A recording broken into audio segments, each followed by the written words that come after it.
too. All right, cool. Let's do an FE. All right, welcome back. So, FE, yeah. So we're actually given f of -1, so we're gonna plug that in momentarily. But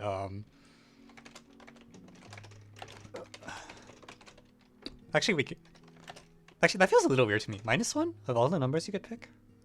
Whatever. Hi Beancrack, welcome to the stream.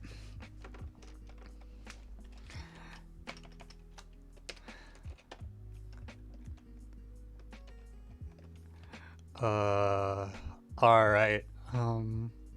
I have to plug in y equals 0, right? Like, that's not negotiable. Actually, hang on. xy, okay, so identity is the solution. What are the constant solutions? Can someone just compute them for me? I don't really want to deal with it.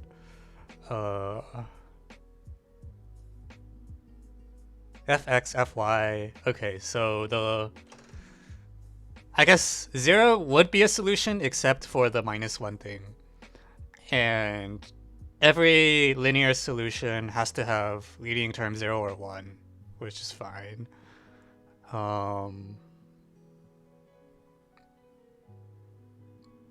Okay, what happens if I plug in a lot of zeros? Oh god.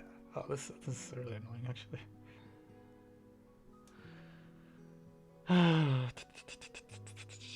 Okay, I think it's just identity. I don't think x plus c is a solution for any other constant c. Is it?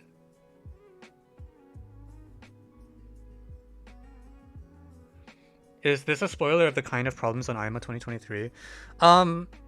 So this better not be a shortlist problem, because if it's a shortlist problem, it shouldn't be on AOPS already. Actually, is it on AOPS? Hang on.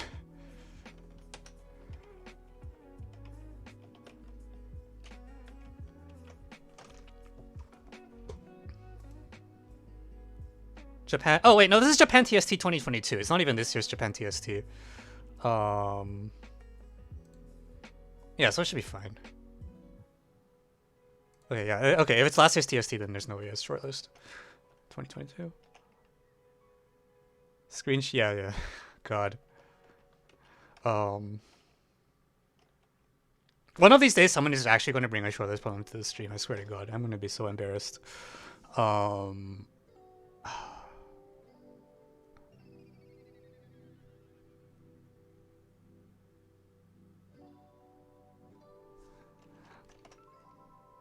Now that I've said that. Okay, anyways, moving on. Let's plug random crap in. F0 squared minus F0. Okay, I'm just gonna plug in y equals 0 so I can kill the y of x term. Plug in y equals 0. So f of x, f of 0 minus f of x is equal to f of x plus a shift. So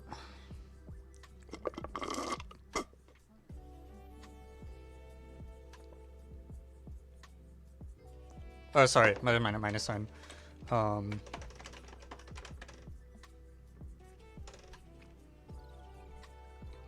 So if f of 0 equals 1, then we die. And otherwise, this says something. I don't know exactly what.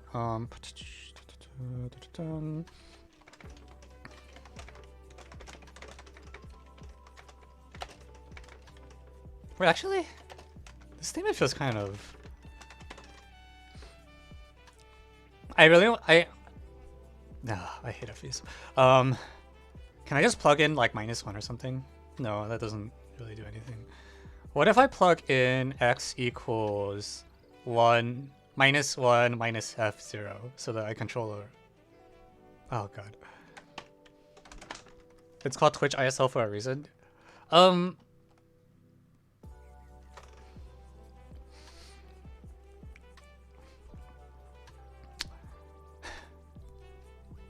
Moving on.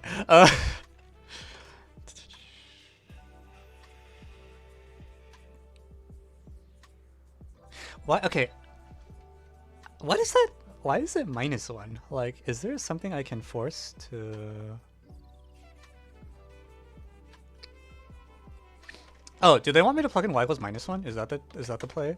Because when I plug in -1, then the f of x thing on both sides dies. And so minus f of x -1 equals minus f of x. Oh, come on! Really? Okay, fine. Okay, so that doesn't tell you anything. That's very sad. I was like, oh, it's gonna give me a statement. Nope, nope.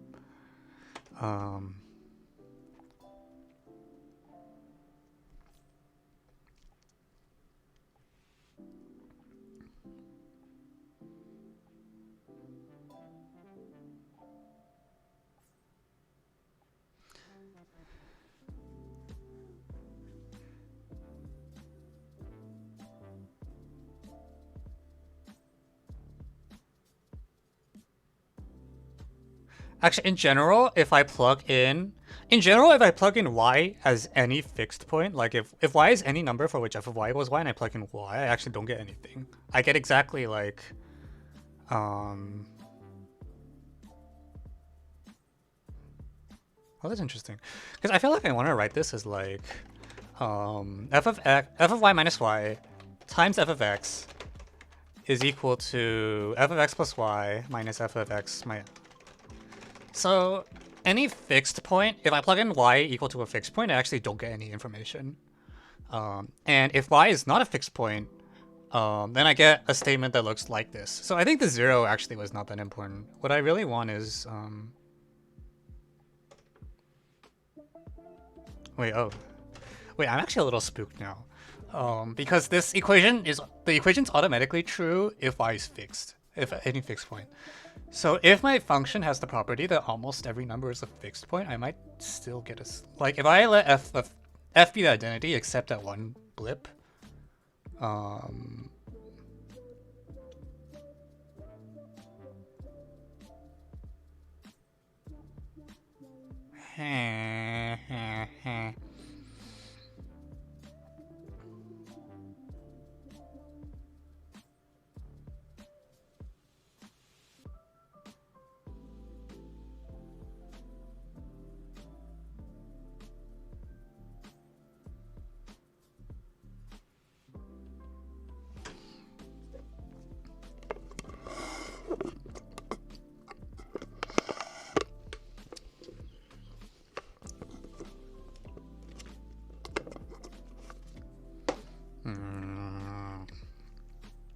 I should just put more things in, right?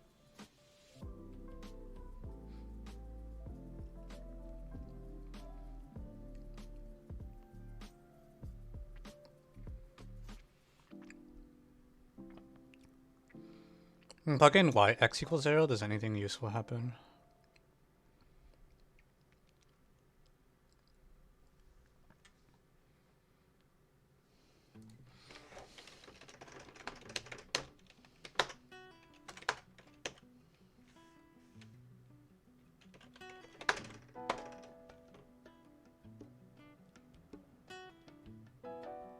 I guess that's something.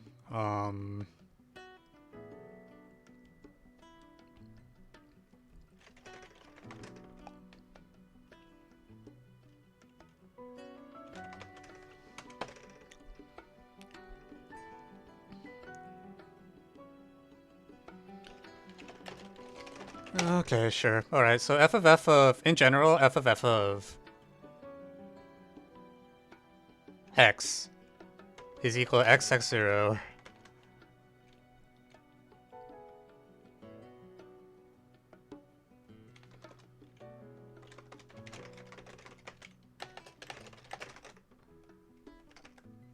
Hi, Ritwin. Yeah, it's literally 6:20. Like, I don't know how long you expected problem proposals to last. Okay, so I have an expression for double f. If I triple it, does it do anything useful?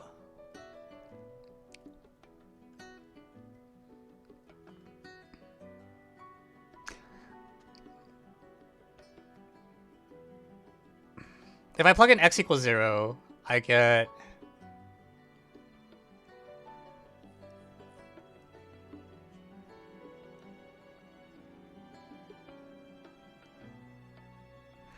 Okay, I'm gonna set everything to 0. All right, we're gonna first put everything to 0 because if I get f of 0 equals 0, that equation becomes a lot more attractive. If I set everything to 0, well, I should get something. What do I get? F of 0 minus 1 times f of 0 is equal to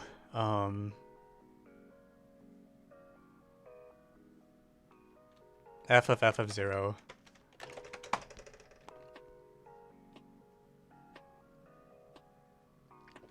negated.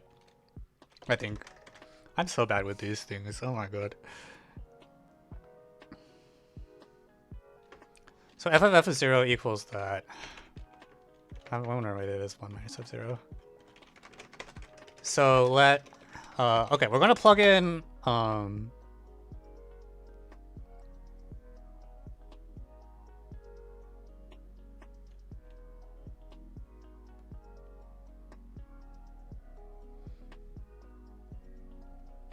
Y equals, okay, someone says y equals minus 1 and x equals 0. Let's give that a shot.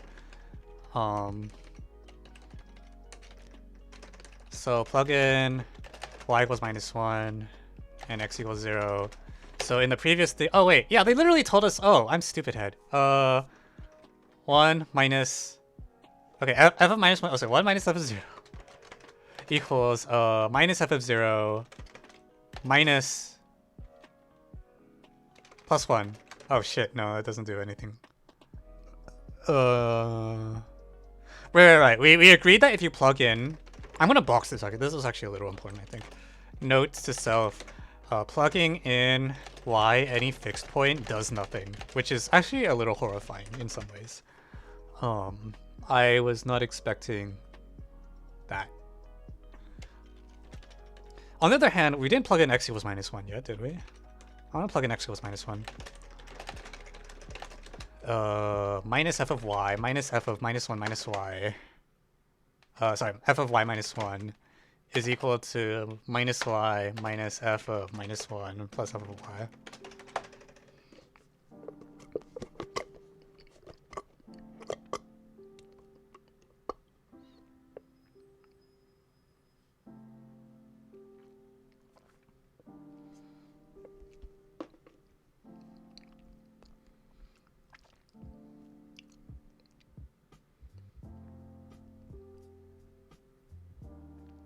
Oh my god.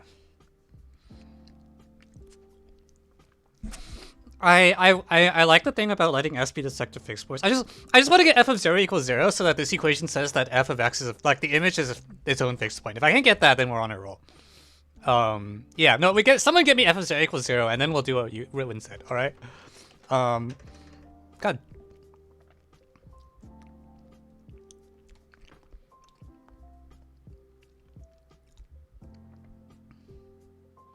Like, I have this thing.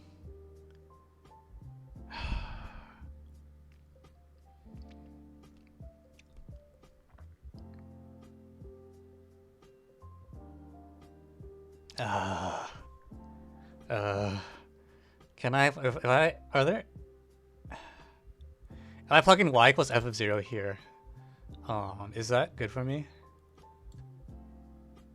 There's like a 2f0 that shows up.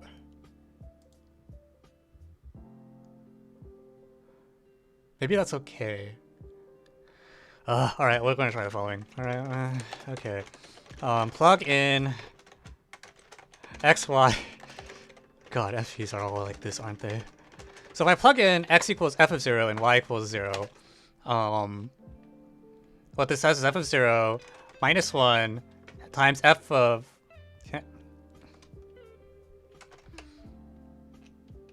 Okay, we're gonna I give up. We're gonna let C equals f of 0 so I don't have to keep typing the freaking thing over and over.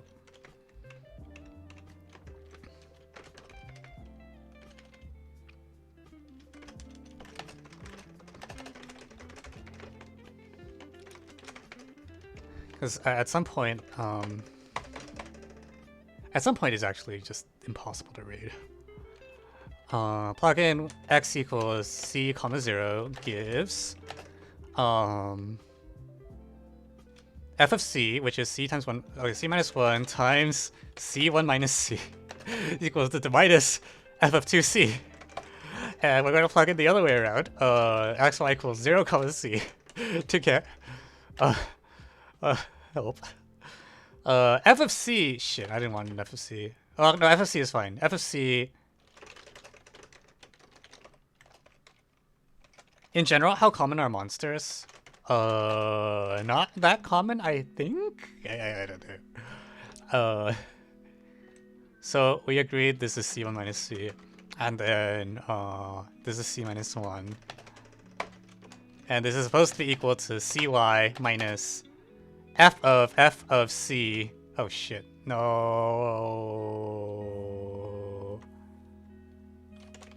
There's f of c1 minus c. Oh, you know what? We'll go. This is triple fc. Equals f of c, right? So if I use the double that crappy identity,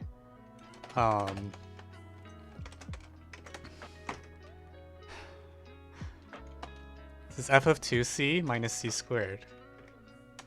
So now we pray that these two equations are not redundant. I think they're redundant. I think I get the same thing twice.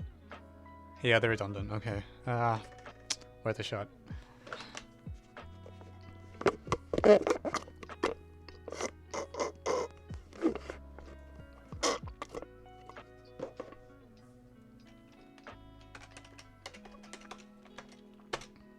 Okay, last shot. We're gonna do CC and see if anything happens. Alright, so f of c, we agreed, is c times 1 minus cl squared.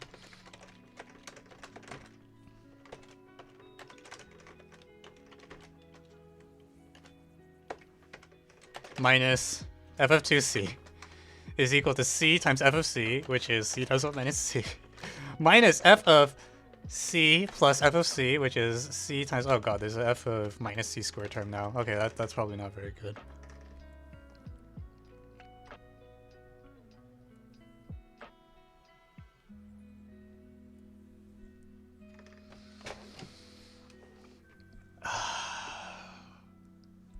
Well, it was worth a shot.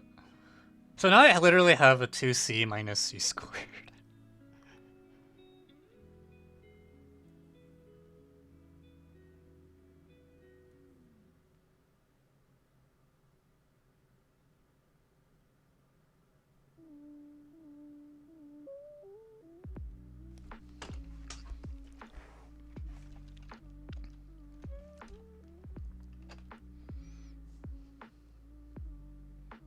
Someone please just give me c equals 0 for the love of God. Oh god.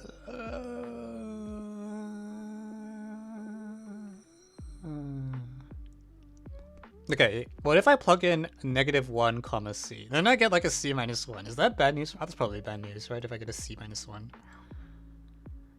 I mean, f of minus... Okay, so this is known.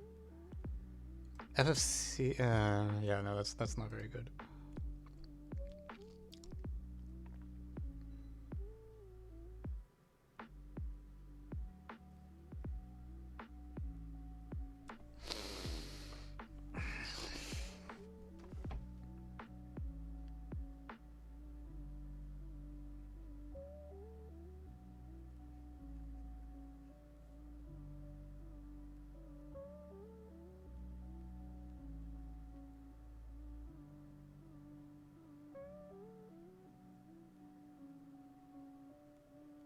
Yeah. I feel like I don't really want to do triple F on this because it's going to be really bloody. So I know that, like... Actually... Hang on. It's like FFF0 is on the one hand and given in terms of f of 2c, and on the other hand is given in terms of f of... Oh god, I can't do this in my head. Holy shit. F of like, there's an f of c1 minus c or something.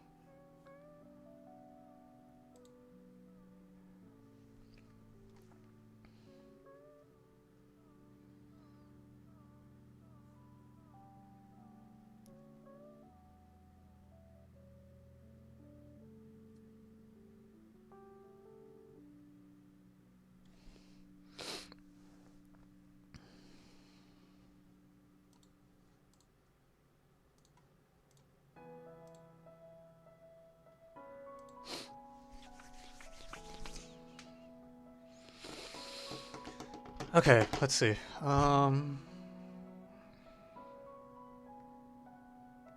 Lord.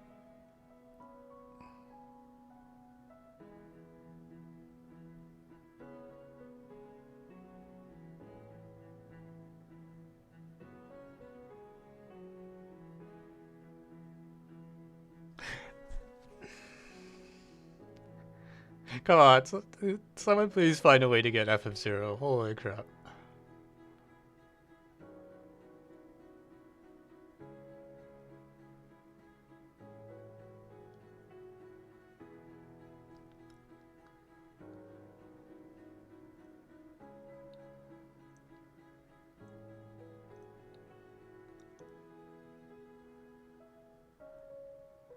Oh, okay. Here's a okay. Plug in x of y equals -1 comma c to get alright. Minus f of c minus f of c minus 1. How likely am I to like make an arithmetic mistake somewhere in here and just never notice? I feel like it's pretty high. Minus f of c minus 1 is equal to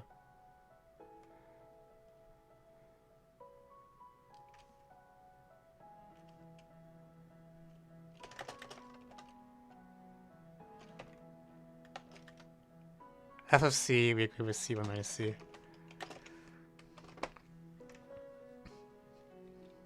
I feel like I'm running. That's not good. That's too many different f things. Thank you, it's Kellen for the follow. Oh lord. C. Do I dare to plug in -c? It's like, do I dare to plug in?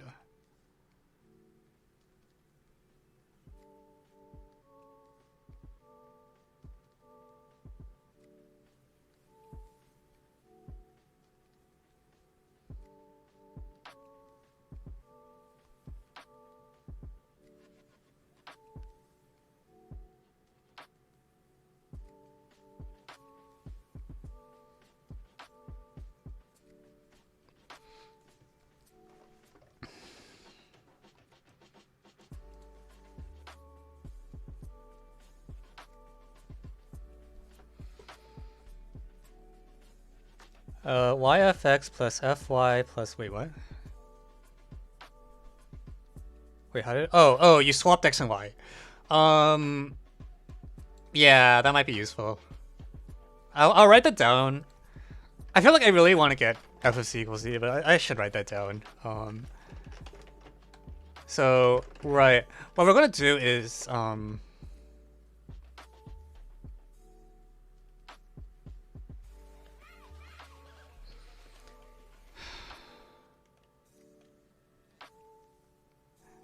you know, yeah, that's a good point. I should be working with a triple equation. We'll let pxy denote the assertion.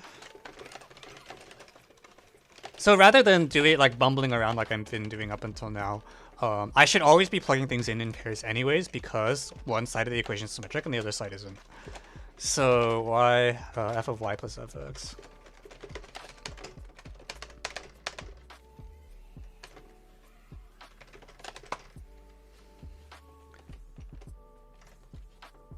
So it's okay to plug in fixed points, just when I plug in a fixed point, like the first two things are always equal, but I will still get a non-trivial relation on here. So we can consolidate this a bit then, and we'll just say p of -1t implies f minus f of t minus f of t minus 1 equal minus t minus f of -1 plus f of t. And then p of 0 comma t implies f of 0 f of t minus f of t is equal to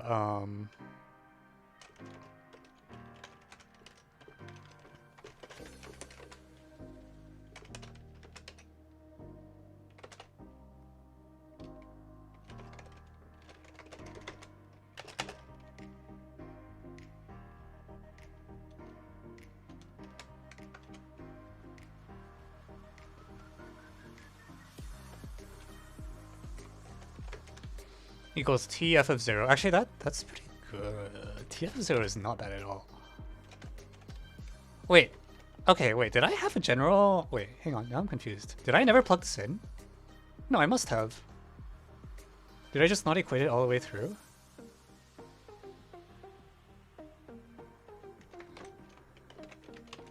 Because this equation seems pretty damn good. Because it's a way to translate f of t into just ft type things for any...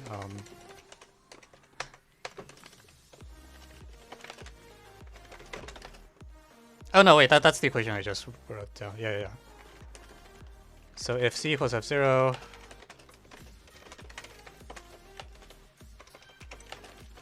I didn't even recognize the equation, even though I... Thank you, Bartok for the raid. Welcome to Twitch Solves ISL. So this is the stream where people send me math contest problems, and I try my best to solve them in real time, which has varying amounts of success.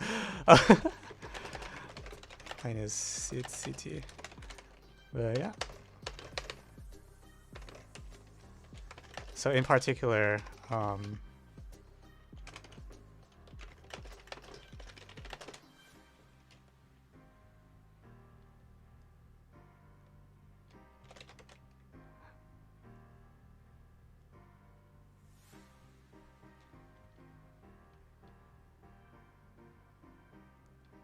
f of c equals, yeah, well, c1 minus c.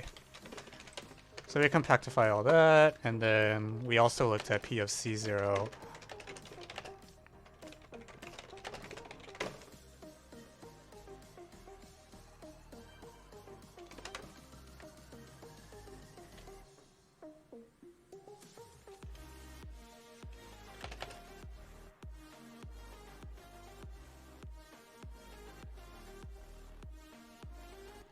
Okay, wait. C... I can't keep this in there.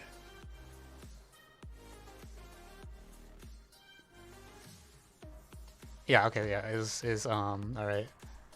So on the one hand, it's equal to minus f of 2c if you put there. On the other hand, if I do c squared minus...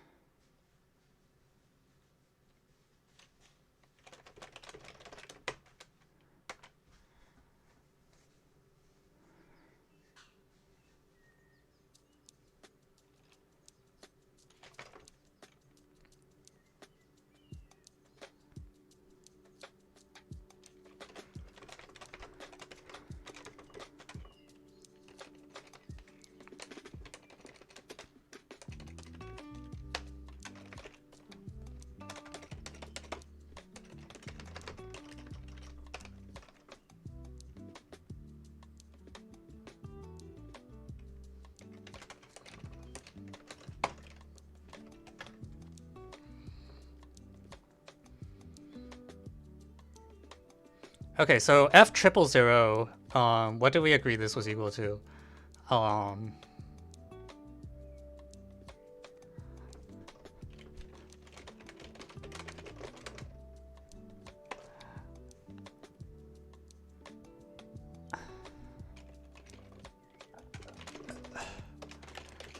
So f of triple zero, equivalently f of c. So on the one hand, this is equal to like f of 2c minus c squared. Yeah, we knew that already. And on the other hand, if I do the outer one, if I do the inner zeros first, oh god, f of c minus c squared. See, f of c minus c squared. Yeah. So I do think this actually is a thing to be neat about, which is that because I have like an equation that looks like this, I should just always plug it in pairs, if only so that this makes my work a little more organized. I don't have to keep asking myself, did I plug in the other direction yet? F of c minus 1 equals f of c minus 1. Wait, what? Wait, where? How did I get that?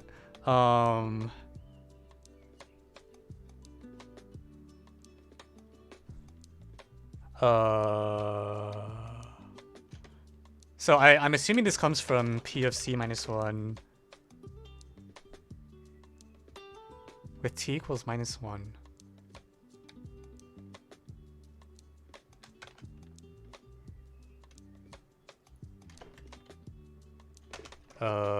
Is it on this one?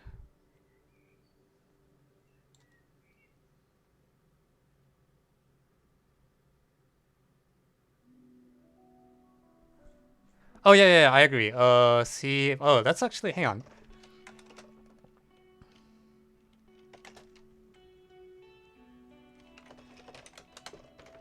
Okay, so this is good. Take t equals c. P of c of 0 implies. Sorry. -1 0.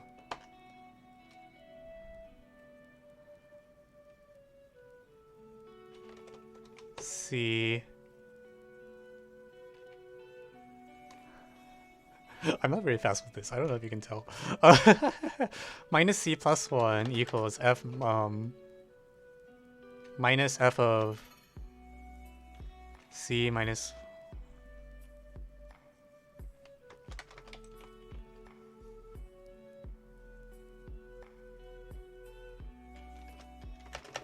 And then, okay, the other one should be redundant because we, yeah. So we got our first fixed point, actually. F of c minus 1 is a fixed point, which is...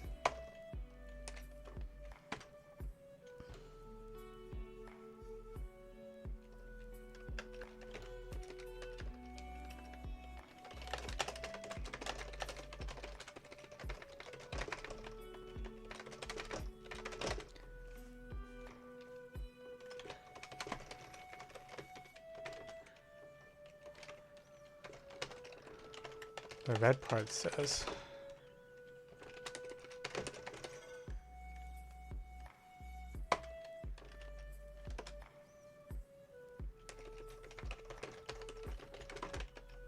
Okay, so this is the value of c.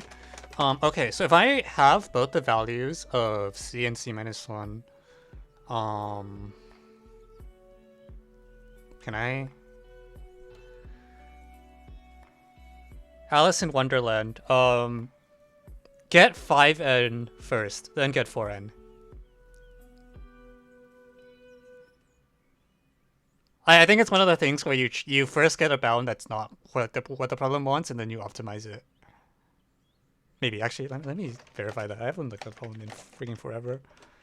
2019 C8.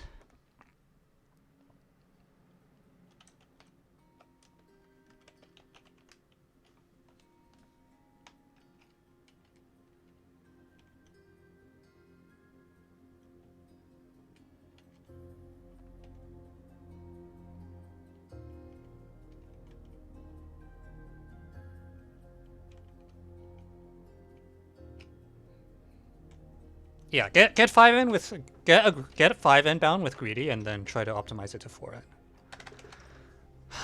Okay, so c minus 1. I'm like slightly afraid to plug in like anything, but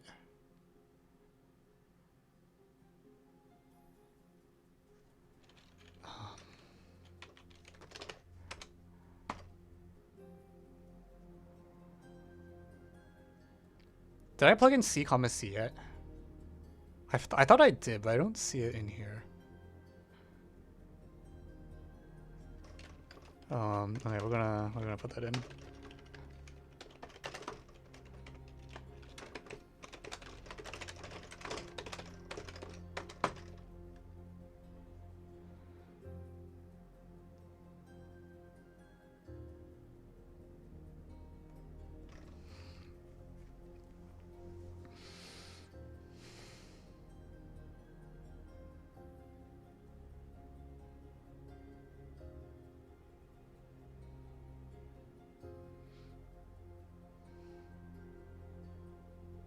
So I have f of c, I have f of c minus 1. You would think I could put that together. Can I do like c comma minus 1? Will that give me anything? It might. Or minus 1 comma c, really, because, I mean, I should be doing them in pairs no matter what, but... So minus c minus 1 minus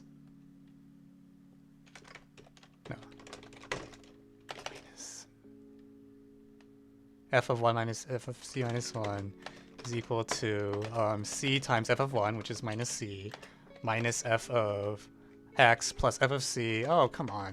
I got an f of minus 1 plus, I mean,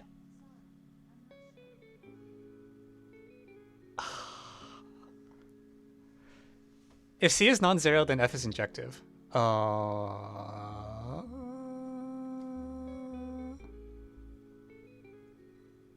What, from this equation? Oh, I agree. Yes, if c is not 0, then f is injective.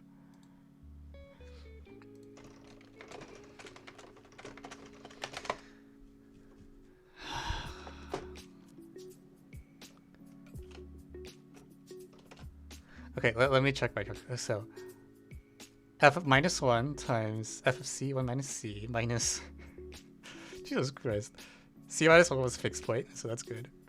And then, okay, so we just determined the value of f of minus 1 plus c minus c squared. It's equal to...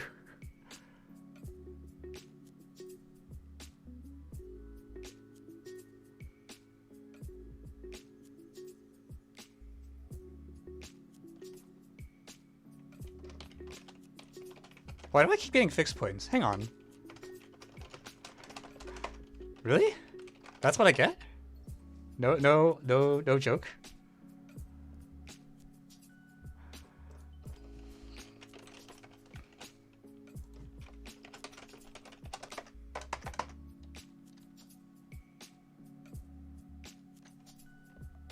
Wait, that actually seems a little sus. No. This is +1, right? I mean, I'll take it no matter what, because it's actually it's like not a. But oh my god. Oh, this is so confusing.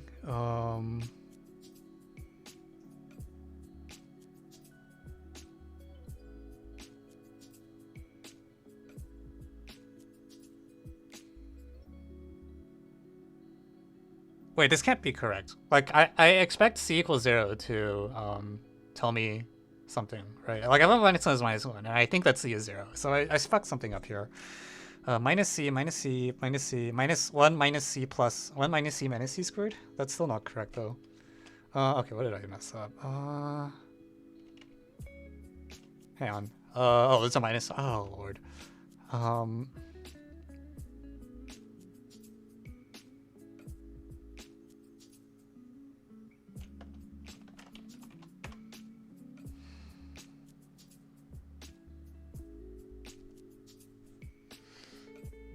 Yeah. Okay, I think I fixed the sign. I think it actually is just minus 1 plus c minus c squared.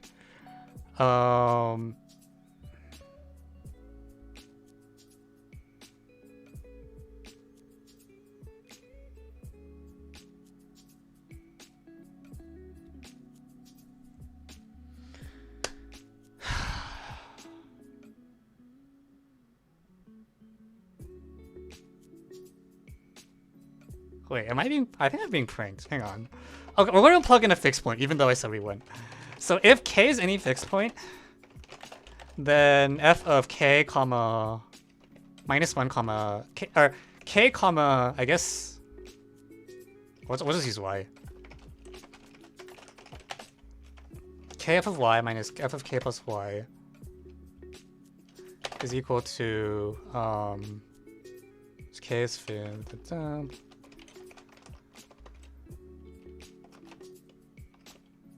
No. X is the fixed point, not y. So this is ky minus f of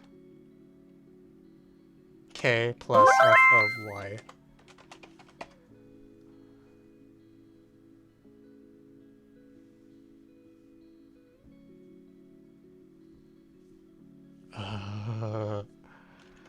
All right, cool. We're gonna take a short break. BRB.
Okay, where was I? Okay, so why was it that when I plugged in, I guess I plugged in -1 was what I was doing.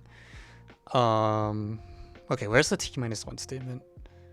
It's like we happen to have c and c-1, and then we got the... Wait, this makes no sense. Why did that happen? I'm a little...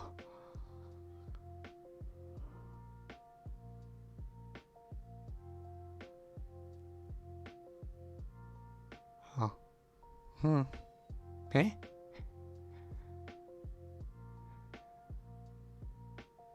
I mean, what? Like, -1 plus c minus c squared is so annoying. I don't know if I can get that to appear more than once.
Oh, come on. I did the... So we have these C... Okay, what if I just plug in C-1, C-1? You see, that's not good for me. Because if I plug in, like...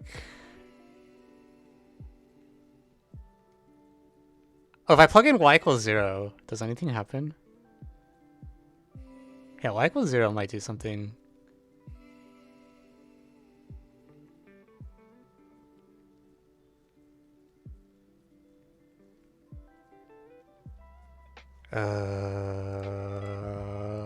I can't do this in my head. We're gonna plug in c-1 comma 0 gives...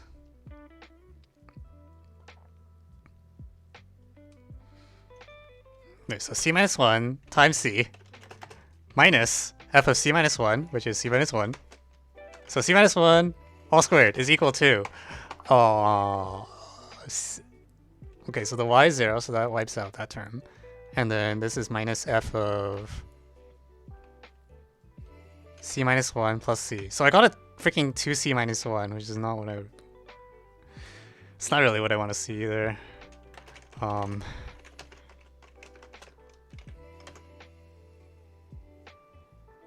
But I mean, I'll take it, I guess.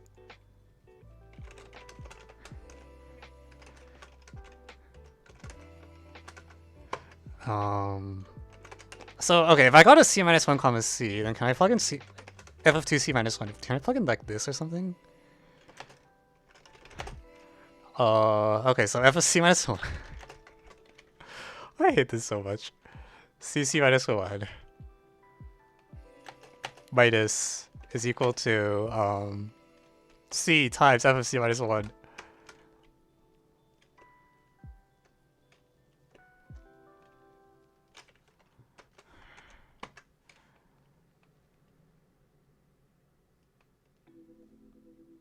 c1 minus c. Okay, c-1 times c times 1 minus c minus c-1 squared is equal to oh my lord, help. c-1 times no, wait, why is the non-fixed? So c times f of x, which is c-1, minus f of c-1 plus f of y is f of c, which is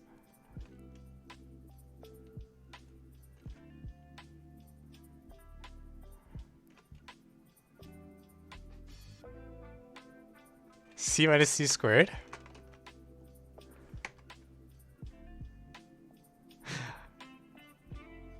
I don't know if this is gonna end. I feel like I keep getting like individual values of f, and like maybe I can keep bashing my head into a wall until they repeat. But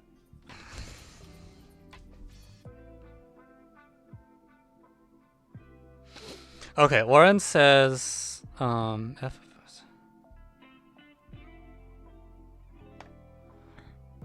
f x f y minus f.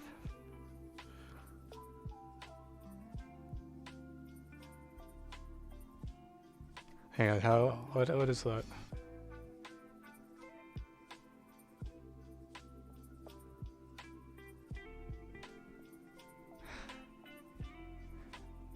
Yes, C minus 1. Wait, you got a 1 plus C. Did I screw up the sign?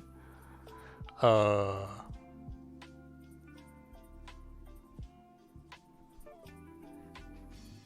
hope we're both right so I can be done with this godforsaken calculation. So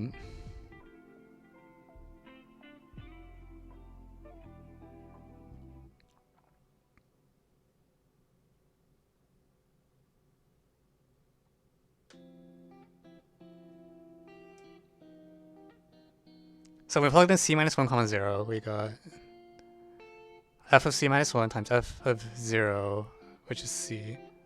Hang on, this doesn't match. Hang on, what did I do wrong? I think I screwed up. C minus 1 times C. Use the red equation with t equals C minus 1. Yeah, no, that's what I did. That's this part here. But I got something different than you for the... I got like... Wait. What the hell? What is going on?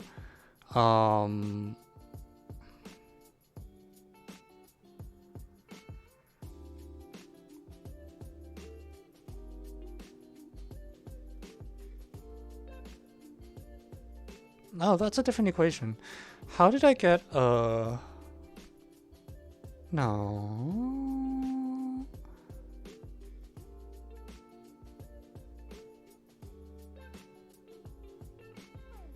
Why did I get something different? Because like these two should be the same equation, right? Because I don't. No. Hey. Breathe in. Breathe out.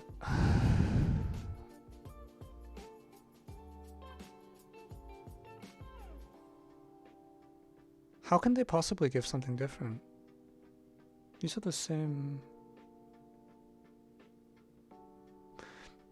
Did I? They shouldn't. I shouldn't get two different equations. Oh,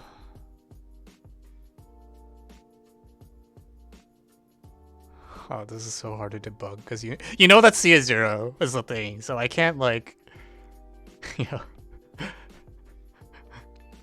You're just gonna get a bunch of. Okay, did I make a mistake? I must have made a mistake somewhere.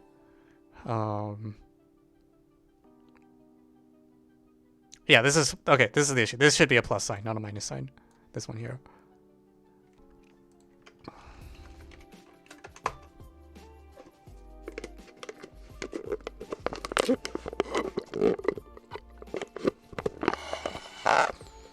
Oh my god. Alright, I'm gonna read Warren's thing, but it might take a while because there's a lot of F's. F of x, F y, F y minus x, F is the problem.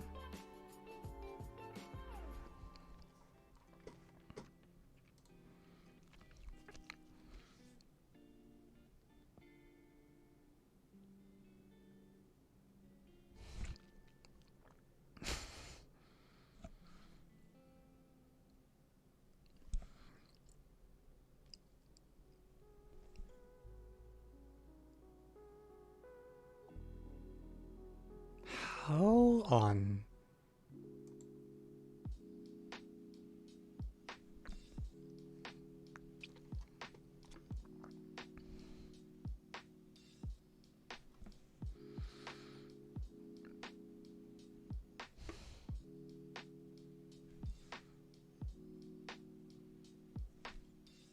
How on?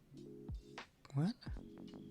Is this like, are you plugging in like t of f of x, f of y, and throwing away the one of the equations?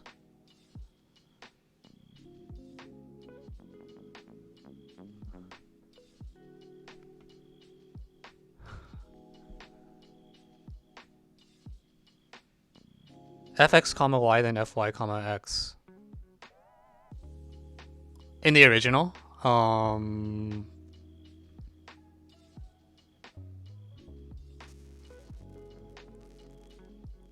Okay, give me a moment to catch up to you. So your claim is if I take the f of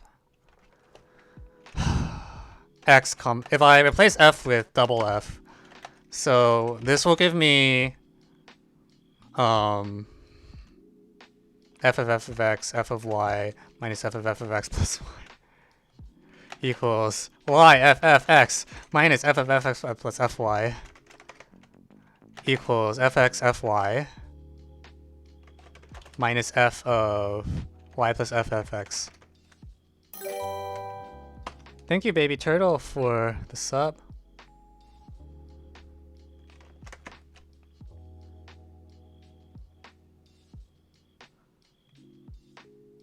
Okay, and your point is that this junk with the f thing here is symmetric. So I should be able to trade those terms. Then use symmetry again on the two rightmost expressions and throw more shit away. And this will tell me y of f of x plus f of y plus ffx is equal to xf, the symmetric thing, which is xffy plus f of x plus ffy.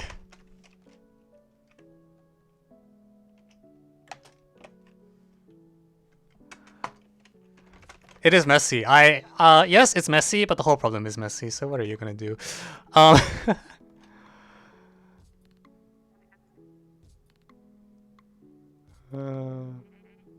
So is this the one that I want?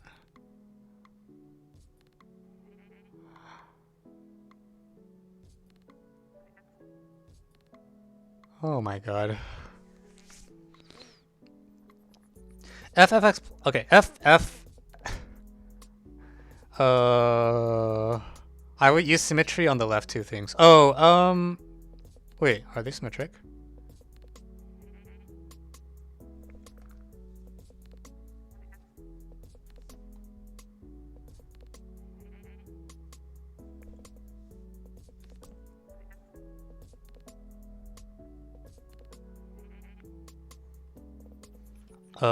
Okay. Let me try to catch up with you. So then what you want to do is combine with py of x to get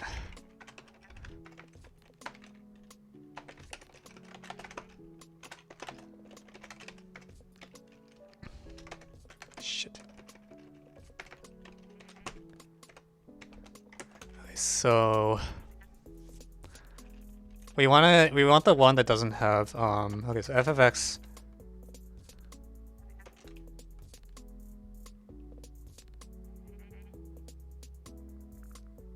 fy minus f of x plus y sorry so xfy minus some symmetric crap, which we don't care about. So now there's like three symmetric things, and so exploit chemistry and burn some more incense to get. Right, so all the symmetric crap goes away, and then I have ffx fy minus xfy minus y ffx is equal to the same thing with the roles of x and y swapped.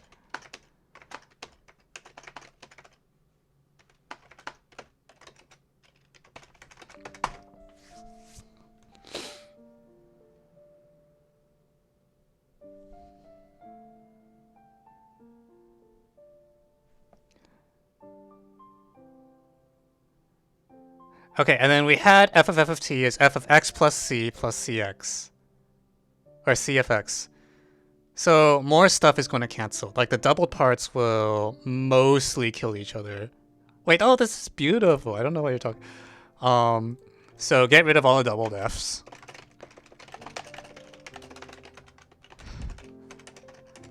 So this part. So we agreed that f of f of.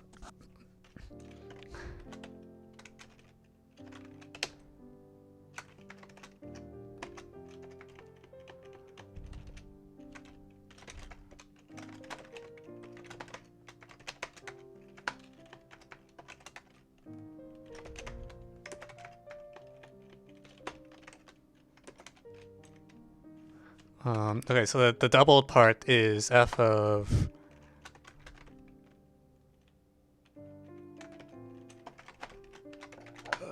And this double part is.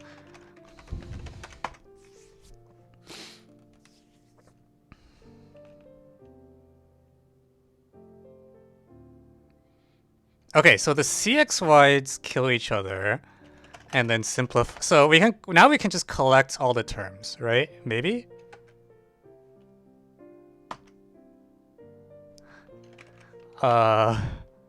Okay, so I'm going to do this in steps. So first, I'm going to kill off the CXY term that's common to both sides.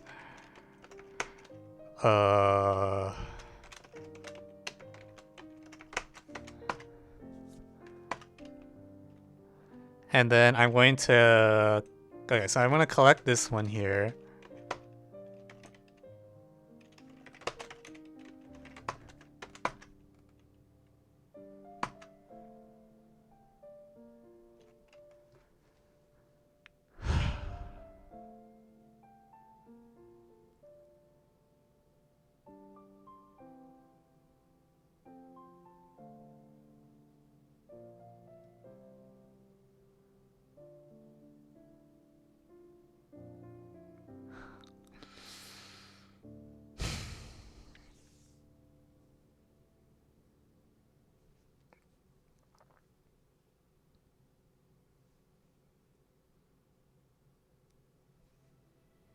If I just plug in x equals 0, what's the chance I get a statement that is useful? Anyone want to make a guess? If I just plug in 0 into this giant piece of garbage, I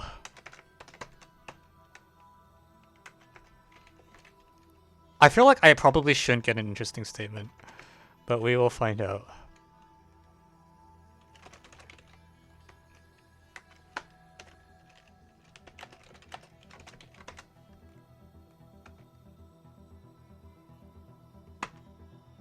Actually, this statement is not terrible. Because you get... So this relates f of x plus c to f of x, I guess, for almost every value of c. So...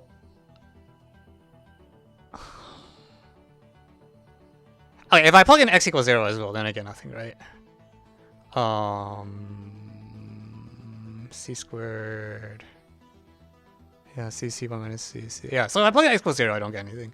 What if I plug in x equals like -1? Do I get anything? I don't think I should get anything either. Yeah, so that will be 0. Yeah, so I plug in x equals -1, I don't get anything.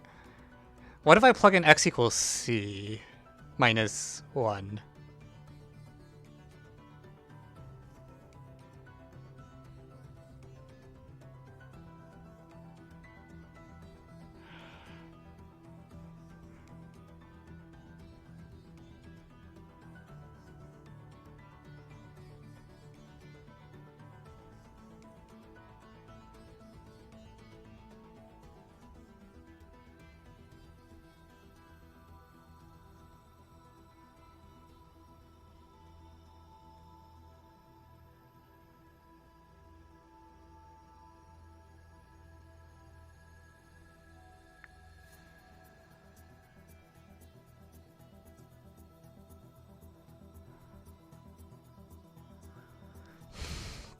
Hello, Kingpin. All right, so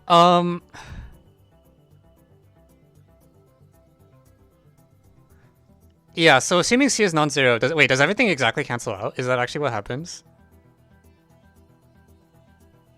Uh... Oh wait, yeah, the stupid X term cancels. You are correct.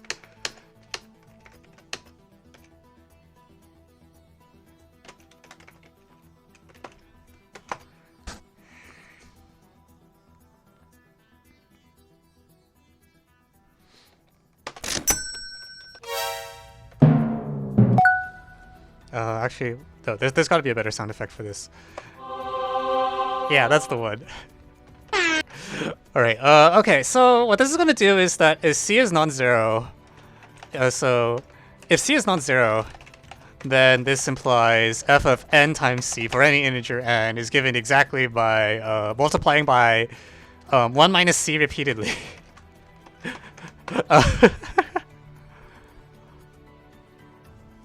For any n at least 1.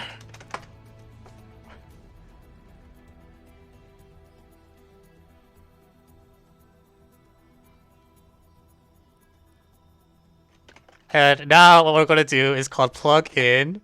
So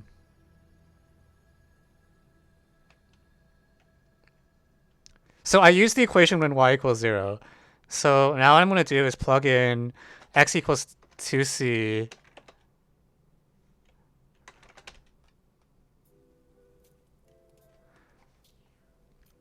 This equation is good, right? We agreed this equation has the property that it's only by like shifts by c.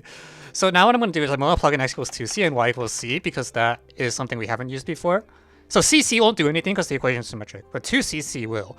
And 2cc, oh lord. All right, so all right, let's do this slowly so I don't fuck up. So f of 2c, or letting x equals 2c. All right, so 2c, c, c, 3c. Did I hear a swear? Yes, probably. I'm very emotional on stream, okay?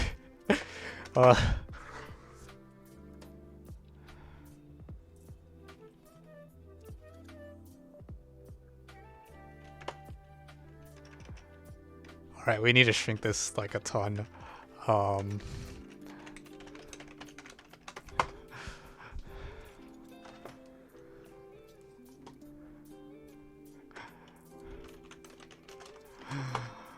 Okay, so I'm gonna hide some stuff that we didn't use. I think we didn't really use this one. We didn't use this one. We didn't use the off. We're using just n times c, I think is the trick. That will make our lives much easier. Okay, so now I have to plug in things. So c1 minus c cubed. Actually, could we have... yeah. You know what? I think I made a mistake. I should be using c and minus c or something like that, right? Because this equation is valid for... should be valid for negative numbers as well. If I plug in negative c, it's like f of c equals f of 0, which is c.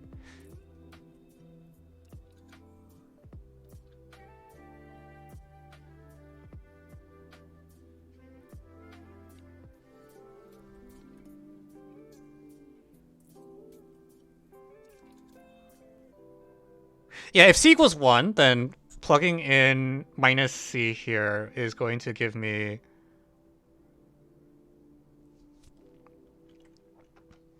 hang on.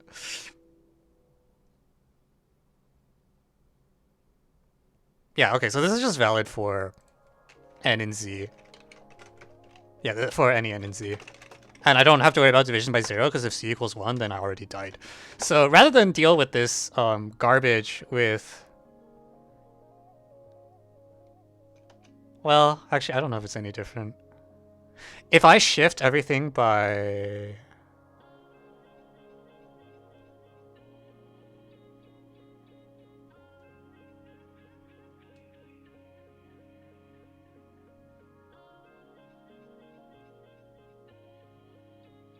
Hang on. How shifting invariant do I think this equation? Like, I'm trying to decide whether I want to plug in like 2c comma c or c comma minus c. I'm not sure which of these is better. I mean, I could just try them both.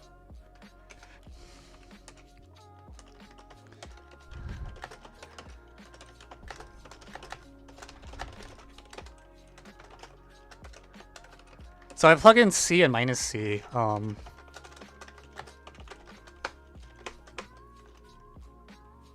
Y is minus c. Y is minus c. Y is minus c. Y is minus c. And x is plus c. So this is 2c, c, 2c, c, c. And then I like, you know, pray like hell that this is well, we'll find out what we get. All right. Yeah, I agree. I think if c equals 1, then the world just burns. Like, there's nothing to do in the c equals 1 case. So this is c 1 minus c squared, and then this is times c 1 minus c, and then this is 1 minus c squared. This is c. This is c times 1 minus c, and this is c squared. All right.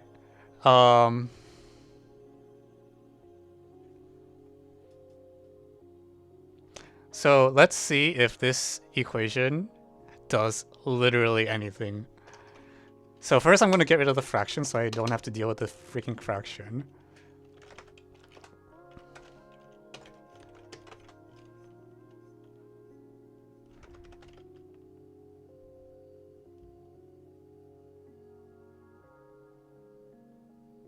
I think this is...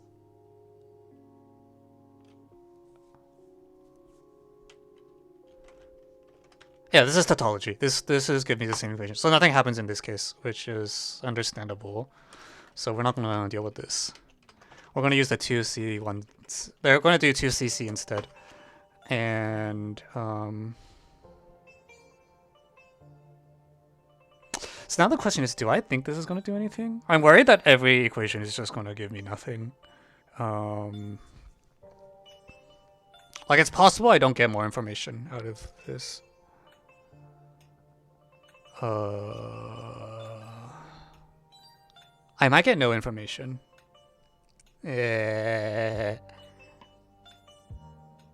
Actually, okay. The f of y, f of x plus c terms actually kill each other, I believe. Hang on, really? Hang on, sorry, let me uncomment this quickly.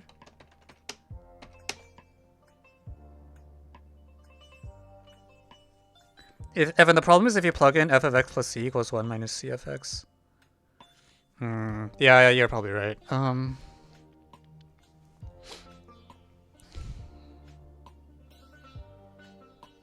I see. So you're saying that this, once I use this fact, nothing happens. So if I want to get any mileage out of this, I need to plug it into a different equation. Okay, that makes sense.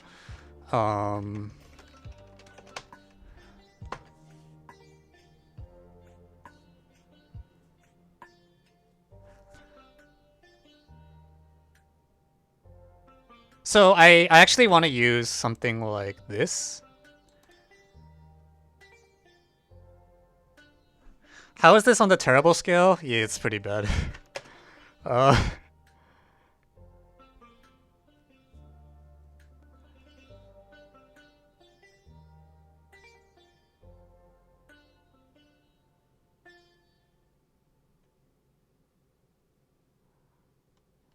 So I want an equation where I can plug in.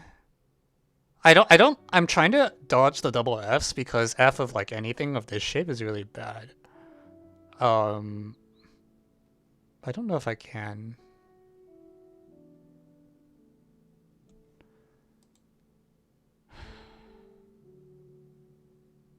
Do I have any non?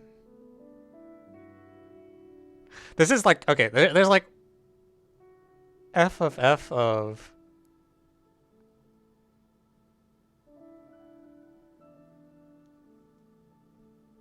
If I plug in NC into here, maybe I don't need to run from the double Fs that much.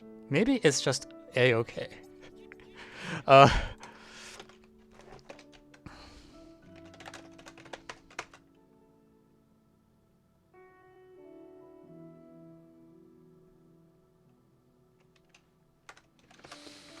So I do NC comma 0 with my newfound knowledge. This says c squared 1 minus c to the n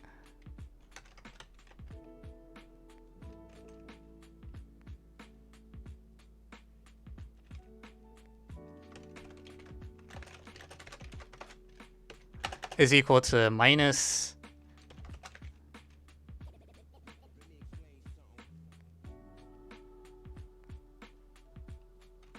yeah, so that equation doesn't do anything, which is what I expected, but I feel like I should get one more equation.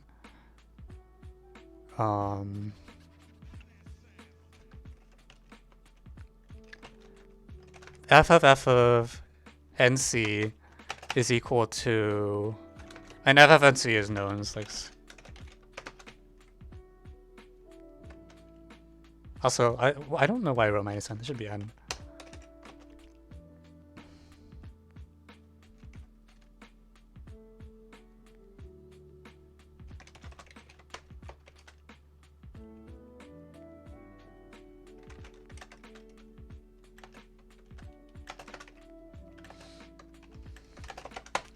So this gives me a formula for c times 1 minus c to the n, right? So it's like I know f of nc now. And then I don't have to be as scared of double f's. I can look at these equations and pray that one of them relates... Where's my equation bank? Oh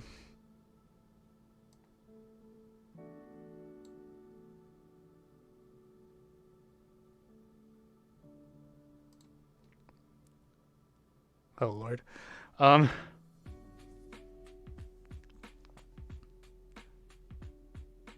Double F's are not bad anymore. Yeah. Wait.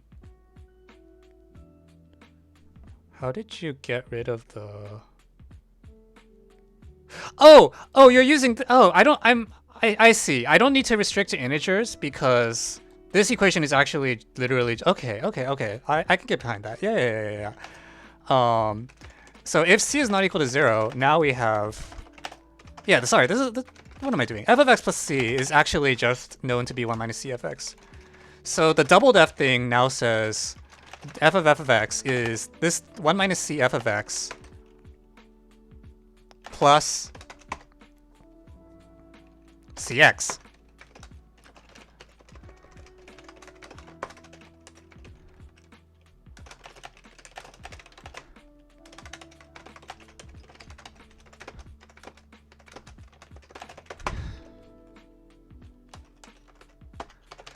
Alright, so we are no longer scared of double F's, which means I can go to something. Where do I go with that?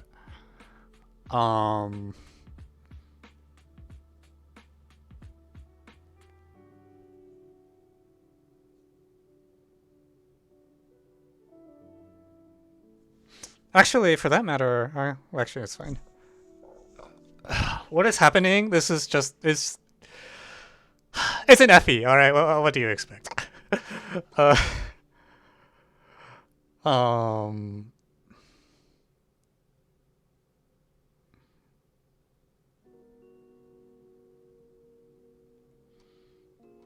So if we're not afraid of double F's anymore, can I exploit that? I think there's only one place in the original clean equations that had a double F. So I want like one of the...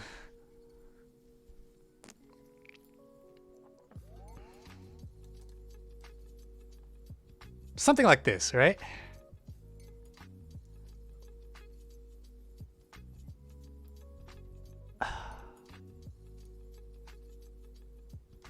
Or even...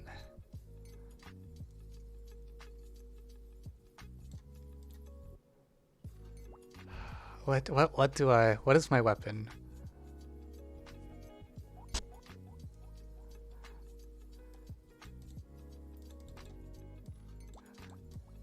Okay, so here's a question. If I take this equation and then get rid of the double f's, but in a different way, I should get nothing, right? Actually, this should be very easy to check. Boom, boom. Yeah, this won't give me anything. So this equation subsumes this equation, so we don't need to touch this anymore. That's as good as this is gonna get. So I should be going after the asymmetric one all the way up here, because I can kill off the double f's now. I don't know how much. Like, I don't want to introduce double f's if I don't have to. Can I do like c comma y or something, and then I have a shifting equation. Like, I have a shifting equation and I have a doubling equation. So in principle, I can evaluate. Yeah, okay, let's try this.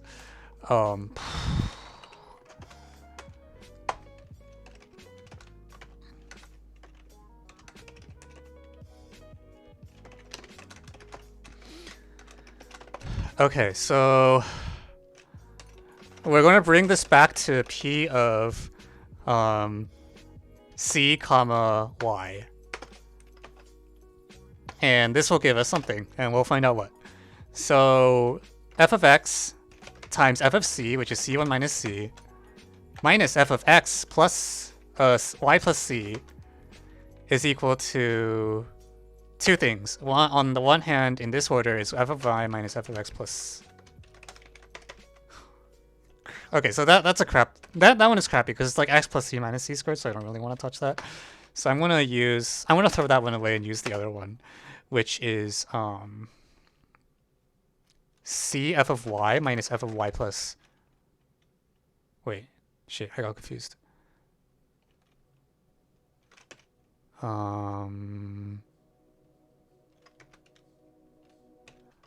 C times, yeah, so I'm gonna throw one of them because I don't want to deal with f of y minus c. Okay, so c 1 minus c y minus f of y plus c is what it is. And then what we do is now we use the two weapons that we have, which are c1 minus cy. And then, so first we do the thing that lets us translate by c. So translation by c is f of double y. And then we use the thing that lets us untwist the double y into a single y. And that untwist will give us something that I hope is not tautological, but it might be. cy.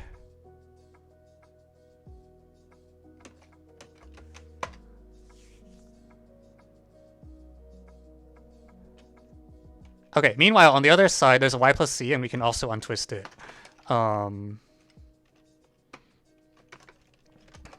minus c f of y. Okay, so we put all this crap together, and then this... oh god, alright, we don't get anything, right? This thing kills this thing exactly. C minus 1, okay, nothing, alright. We probably used that equation up completely. I'm not that surprised.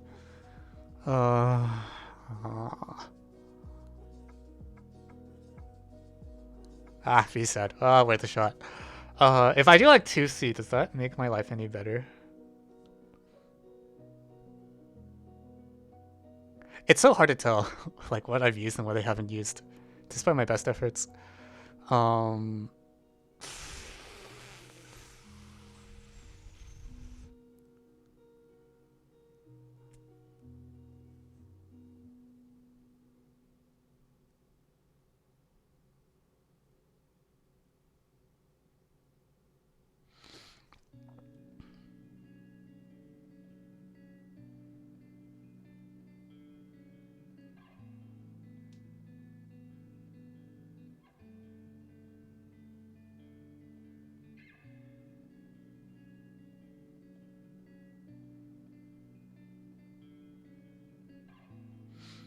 Okay, if I, yeah. Even if I shift x by a constant multiples of c, the net effect is I multiply both sides of the equation by 1 minus c.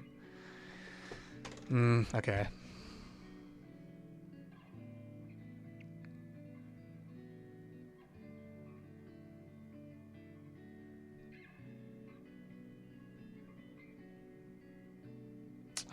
Ugh.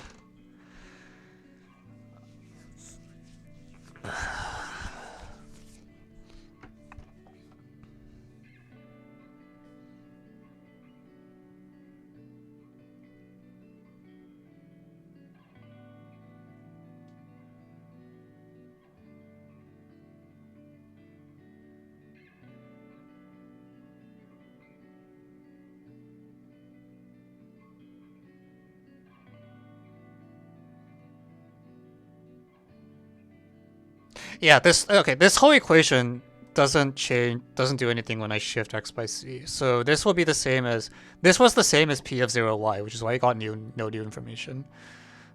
Which means that instead, what if I take like an equation and then shift y by c, can I pray that this part becomes really rough, is the thing. It's like this thing that it used to be like f of y. If I increase it by c, it's like 1 minus c f y. So I can get an equation that has like a 1 minus c f y out here. I don't know if that's good. That seems like really annoying, actually.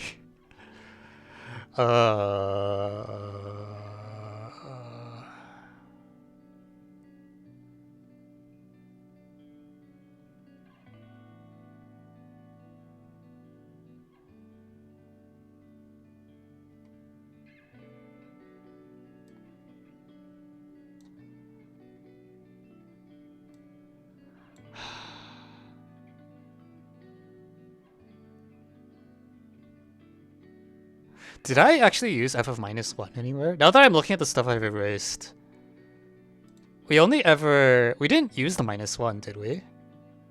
Did we ever use this? I don't think we used this equation. Actually, for that matter, did we use this one? I don't think we used this one.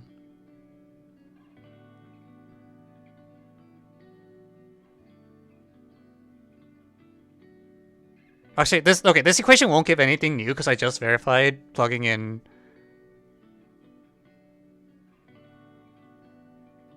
Well, okay. I mean, it tells me what f of c minus c squared is, so maybe it's worth something.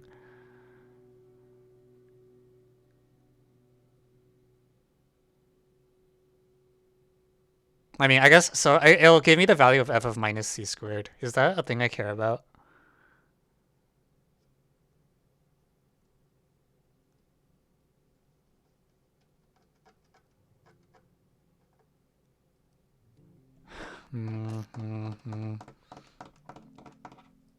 Wait, does p0 x just, really? Yeah. Yeah, that's this red part here. So I can get the value of f of minus c squared. I don't know if I care about the value of f of minus c squared, though.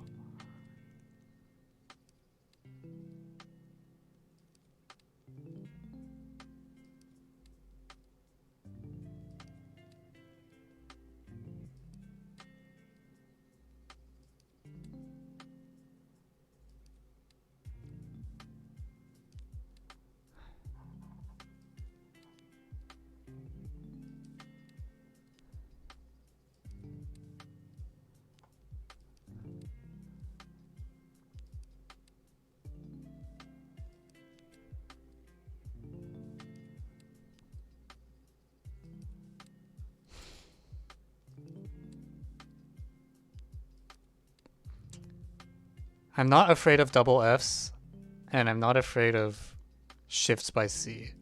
I feel like I should be more fearless right now. Because I got, like, these two box things that they're right give me so much power.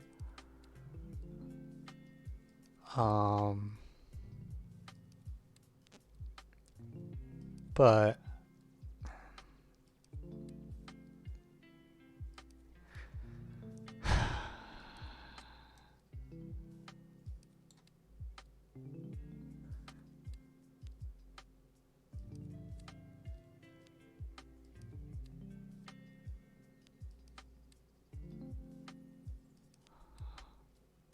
I'm so bad.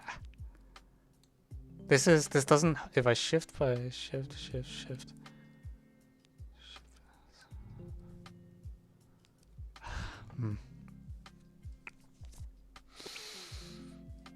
Okay.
Can I? Oh wait, what happens if I triple F the last equation? So f cubed x is equal to, on the one hand, 1 minus cff(x) plus cx. And on the other hand, it's equal to f of 1 minus c.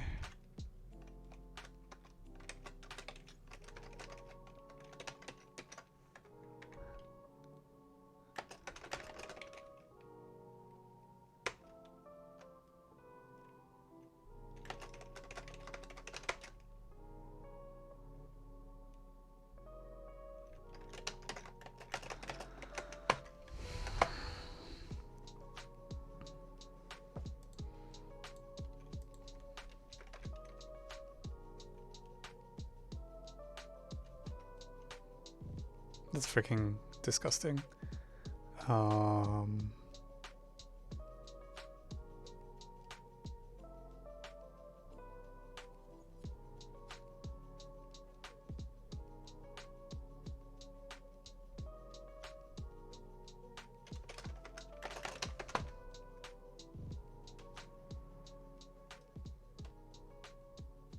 I don't like it.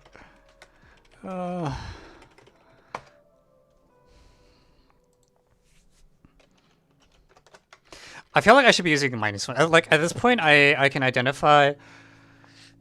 Oh, this is so annoying. Oh my god, what is going on?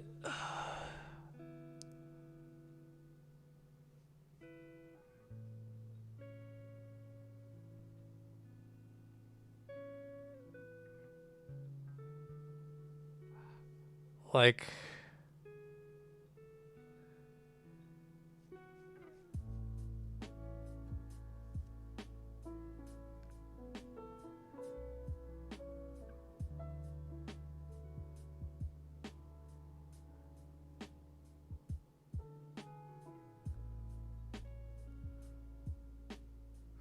Okay, I guess I can get like the value of f of 2c -1. Is that worth getting?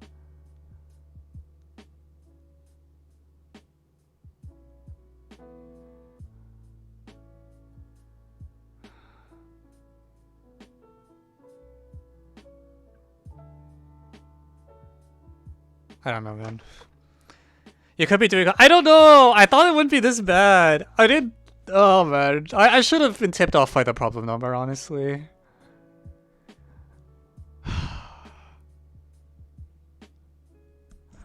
I didn't think it would be this bad. Okay.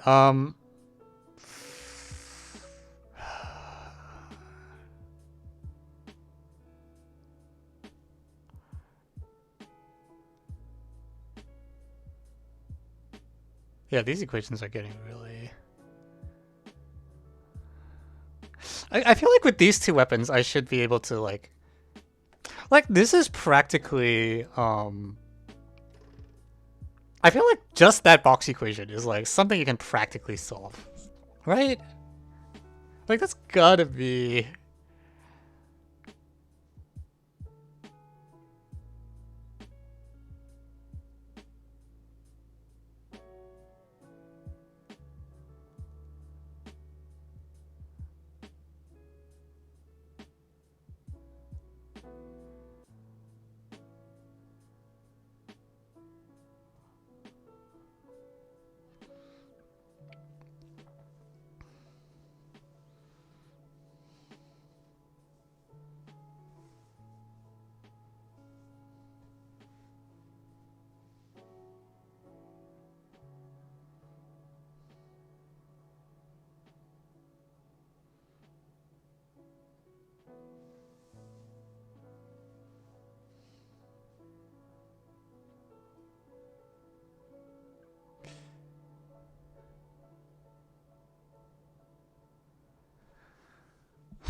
Okay, we're gonna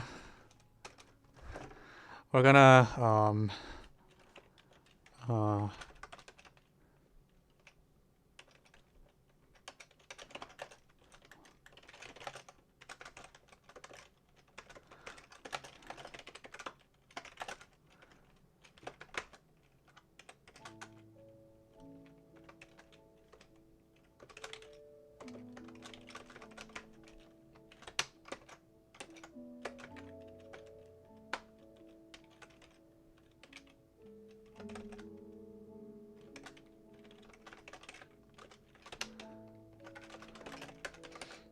so the top equation gives this now, right? Take this thing and split open the double f's that appeared. So this is also actually quite symmetric, right? Well, actually, I don't want to do symmetry because then I'm going to get the same results that I got before. Instead, I want to... Why did I plug in f of x? It's like to get this thing, right? Or something? I don't know, man.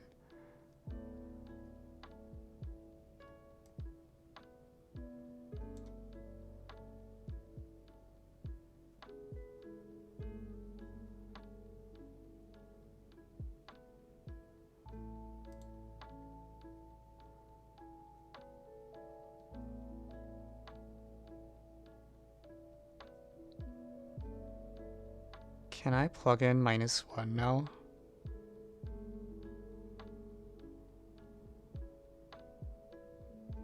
I need to plug. I feel like I need the -1. I haven't used the -1 at all. I don't know like what to where to plug in -1 because well, okay, it should be like here. Like this is saying that I can get the value of like c-1 or something.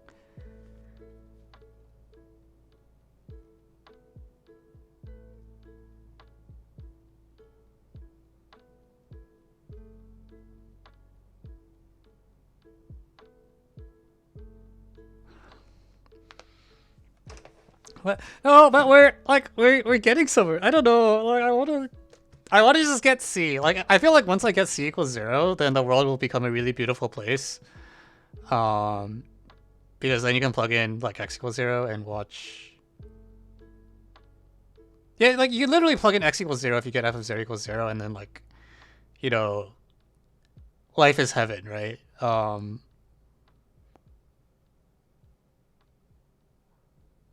It's just I just can't get f of 0 equals 0. I've made a lot of headway, I think, because the two boxed equations on the right are really strong. I literally just need like at this point like one substitution that gets me some polynomial in C, and then we pray that that polynomial has only roots at like 0 and 1 or something. But I just don't see it. Like what do I plug in that I haven't? I can literally plug in any.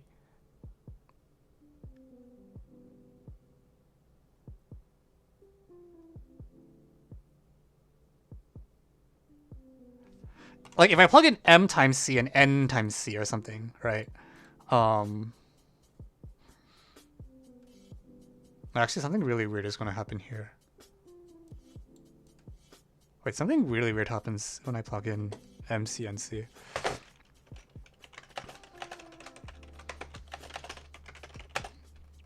So the right-hand side is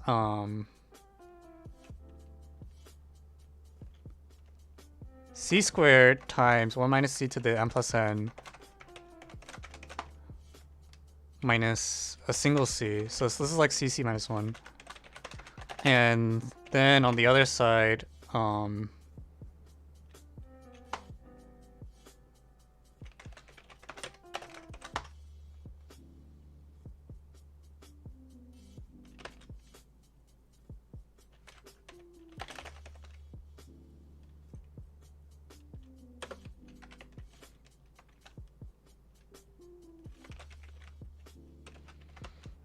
the hell is this?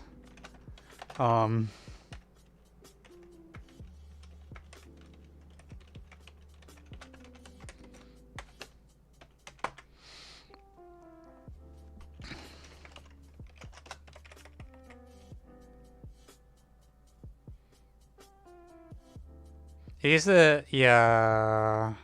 I mean, so because the thing is, if we do symmetry though, to kill off the f of x.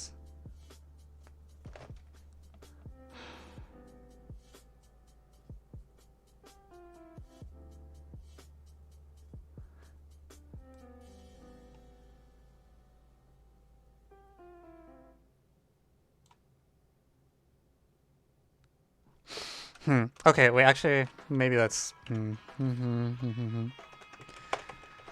Okay, so the proposal is we take the original equation.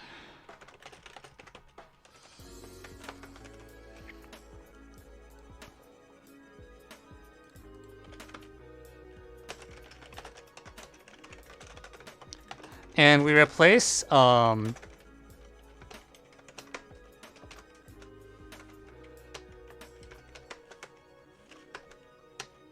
x with f of x.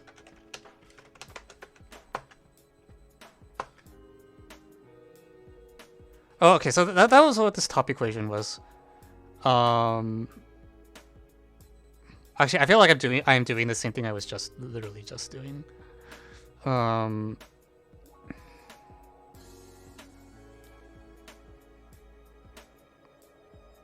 Wait, didn't we just do this? We just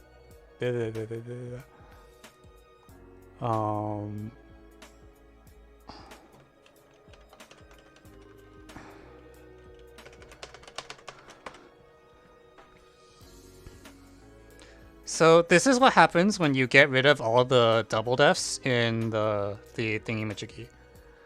And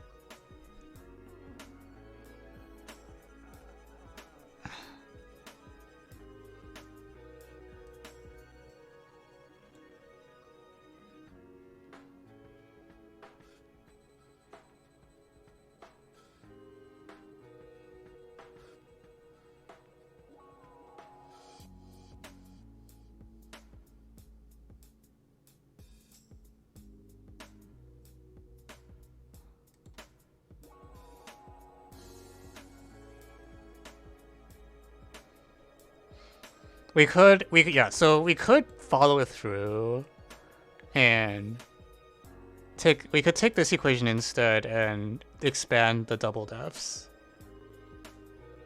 And that will give us something that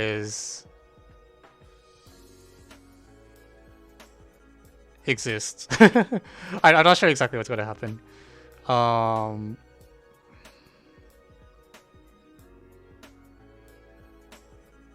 It's just, I feel like we used up this entire equation. Like, well, no, not really.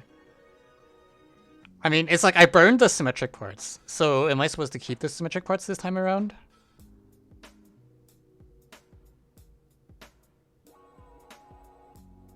Because we used up the bumps. Like the parts that were bumpy. I feel like we used them up is the thing.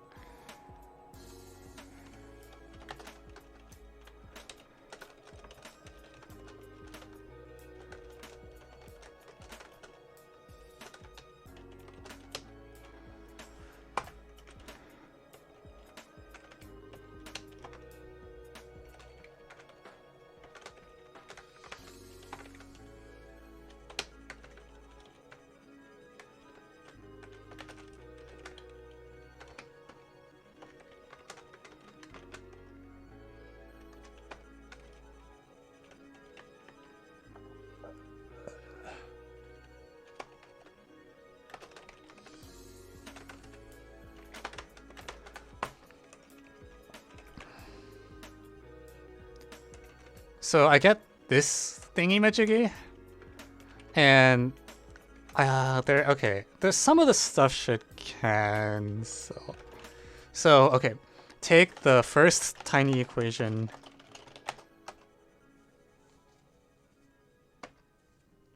We have f of minus c equals c minus c squared.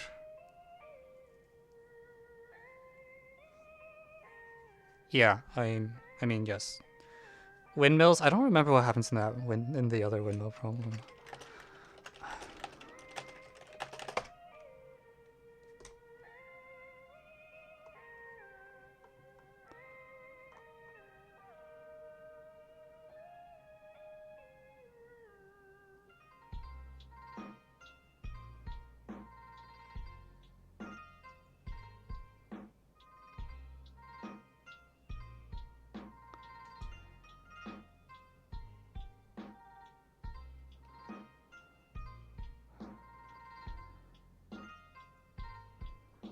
It's kind of long. I'm not.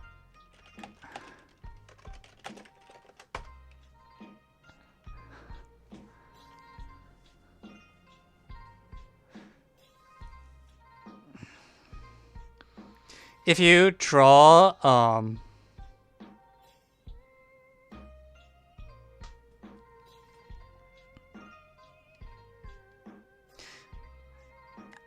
start by drawing a graph where like two vertices are adjacent if their distance is like less than 2, meaning like the windmills can, or a distance at most 2, meaning the windmills can hit each other.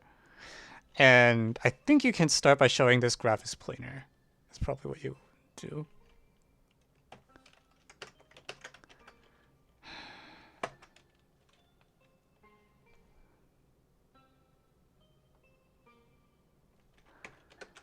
Okay, so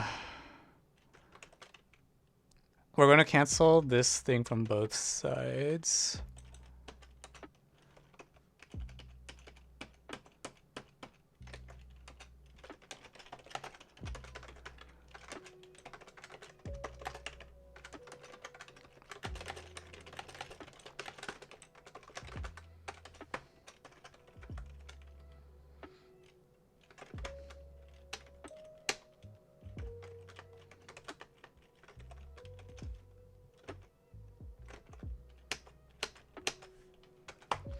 Okay, so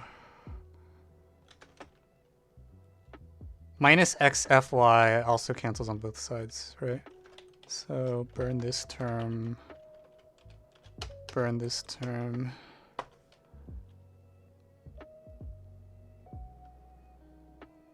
There's a minus cxy on both sides, so we can get rid of that. I really will be surprised if this equation turns out to be vacuous. So cancel some common terms. Yfx, yx. Oh my god, there's so much stuff I cannot keep track. Okay, so let's group this. Yfx on one side and xfy on the other side.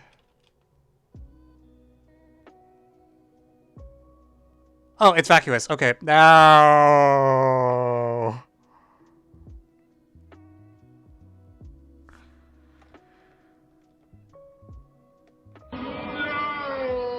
Okay, so this tiny equation is already vacuous. If you unwrap the double f's, you don't get anything. So there's no new information to get out of here. So one level up is just the entire top equation, which has this shitty like fx plus fy that I was trying to not deal with.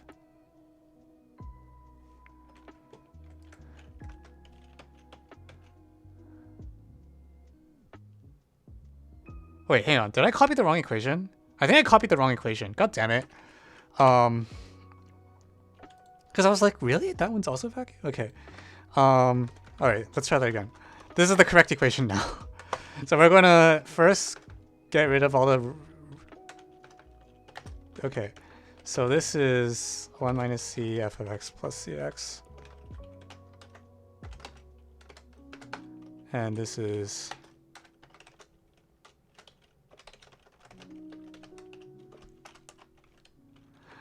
Oh, Lord. All right.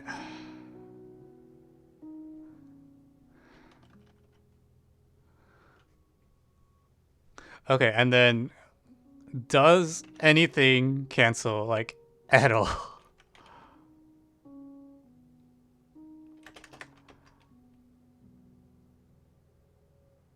Oh, this is so bad.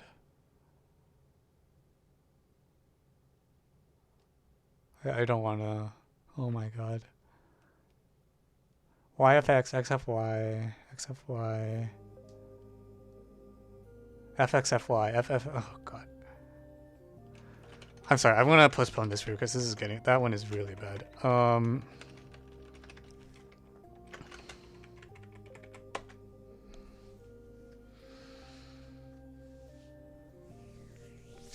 on. I just need one.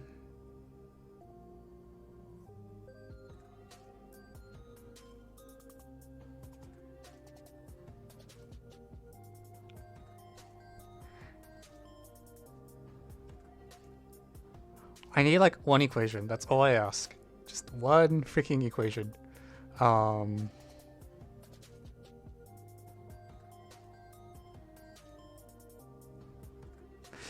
So if I use the -1 information, f of c minus 1 is a fixed point. So f of 2c minus 1 is like, I get f of 2c minus 1, f of 3c minus 1, etc.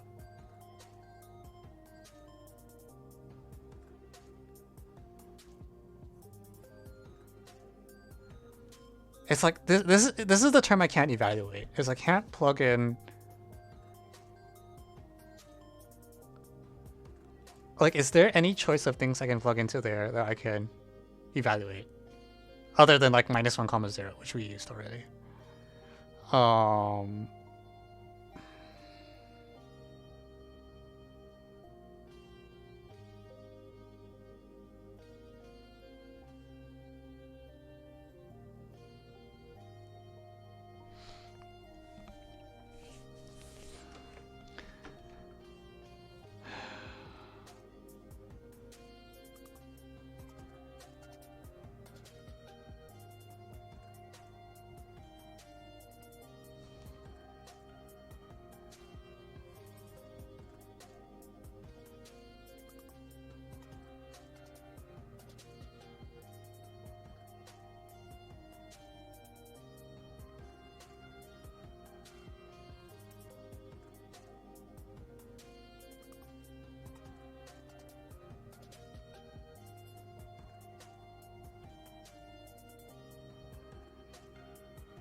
Someone bail me out, please. We've come so far.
We agreed c minus 1 was a fixed point, right? It's a little weird. It's like f of c minus 1 is a fixed point, but like f of 2c minus 1 is not a fixed point.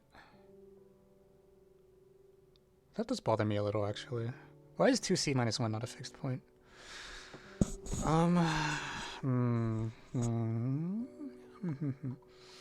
If I take... So I had an equation with t comma minus 1.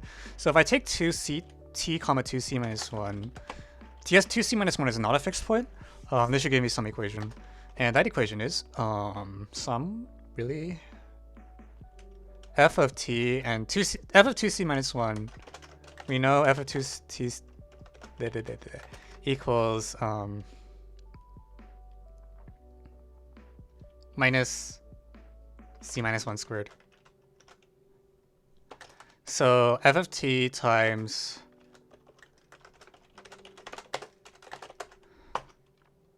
minus f of x plus y, f of plus 2 plus 2c minus 1 is equal to minus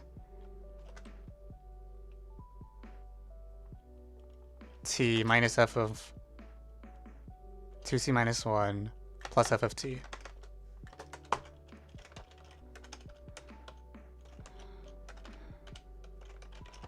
And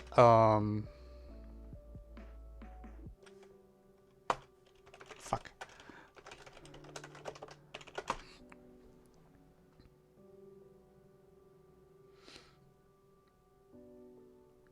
And I guess the idea is I can I can do the shifting by c, right? So are we still making progress? We'll find out. I think we are, but with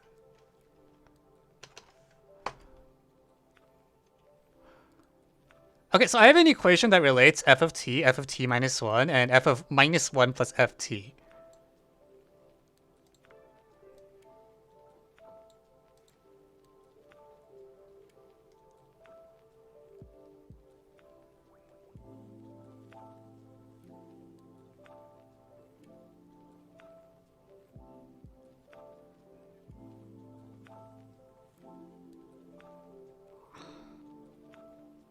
I should use 1 minus c, actually.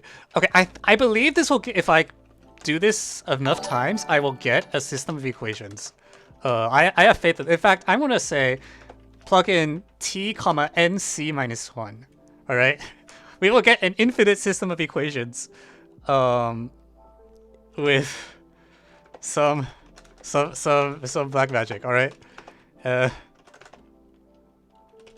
nc minus 1. So we use the shift. And lo and behold,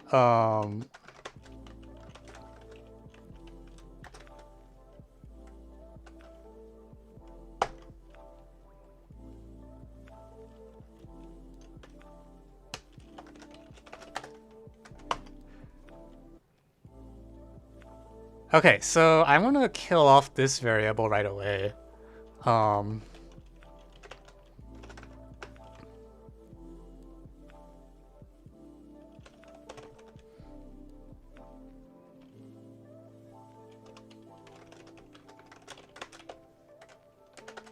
Okay, so this is an equation that is true for every integer n, and that should not happen because it's literally exponential.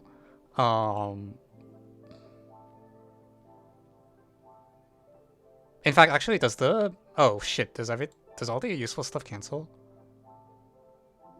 Wait, hang on, something's weird. I think everything canceled again. God damn it. Really? Really?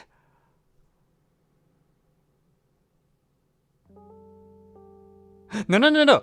It doesn't all cancel this time. The point, this isolated t is what's going to save our ass. Because okay.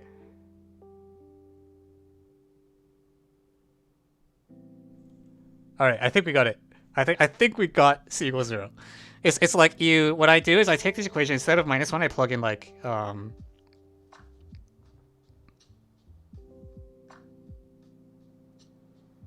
c minus 1. And you apply the shifting thing, and wait, okay, let me double check my work before I declare victory. FC.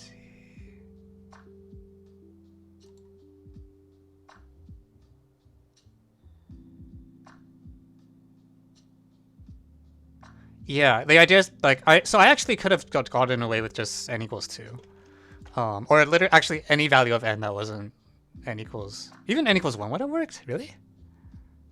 Okay, that seems a little too good to be true.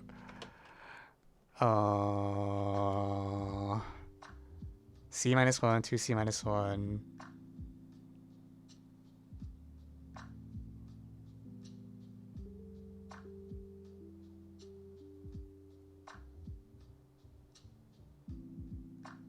Wait, I'm very confused now. Something's wrong. X equals c minus.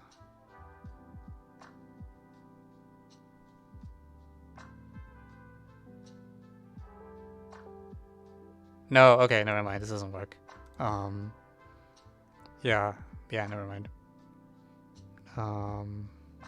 Never mind. This 1 minus c also applies to the n. Goddamn. That was worth a shot.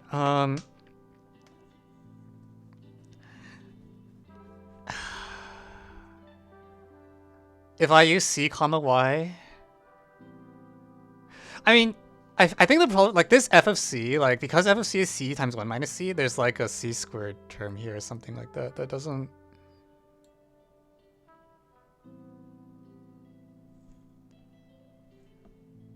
Sorry, you want x equals c here.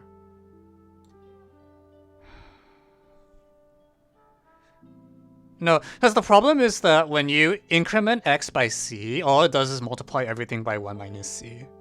So p of 0 comma y is equivalent to p of c comma y, or equivalently, because we don't care about order, this thing. So if you want to get mileage out of this, you want to multiply the y values, which is what I was trying to do. So why didn't it work? Actually, yeah, that is weird. Why didn't it? If you well, shift the y values, this one scales, this one scales, this one actually shifts, which is good. But then this thing is a really ugly shift. It's like 1 minus c times the f of y.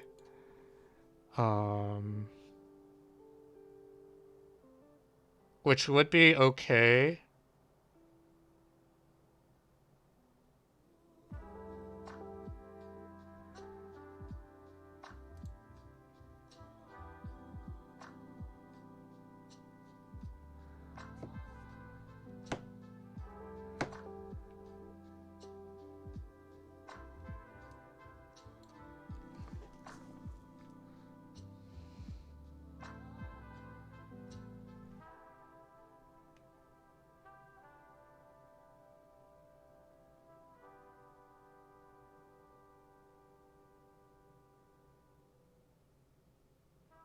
Like, I guess what's happening is that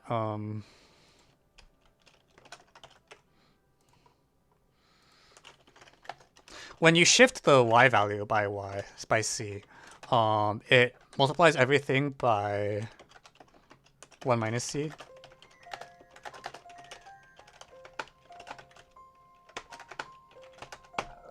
So it comes down to something that looks like this. Which then you can,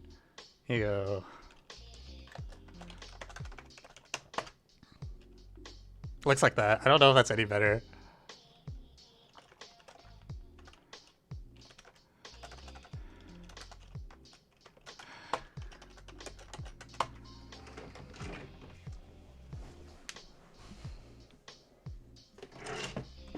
So compare original equation.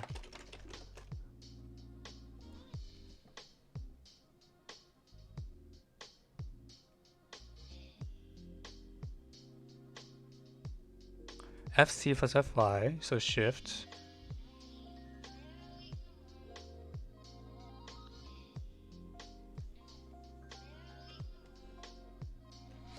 I mean, we have that though, right? Like, we're not gonna be able to squeeze any new information out of that, I think.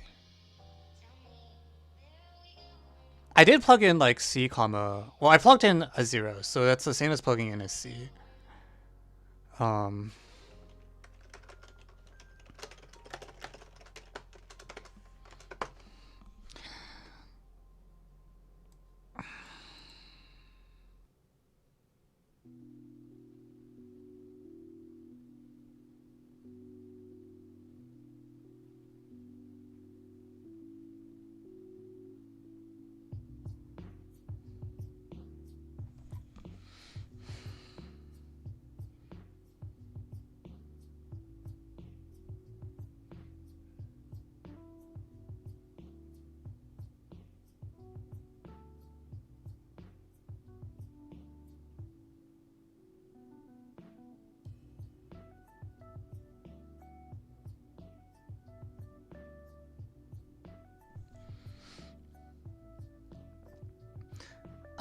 I agree PCY should only contain those things. The problem is that if you plug it in, I'm pretty sure you're going to get just 0 equals 0.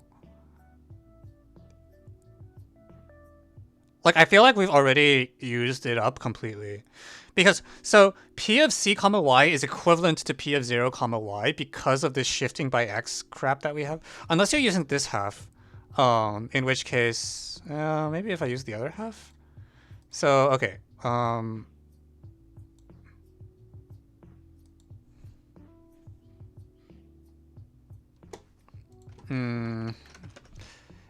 C comma Y. I guess I should use the full. Oh, I'm so confused.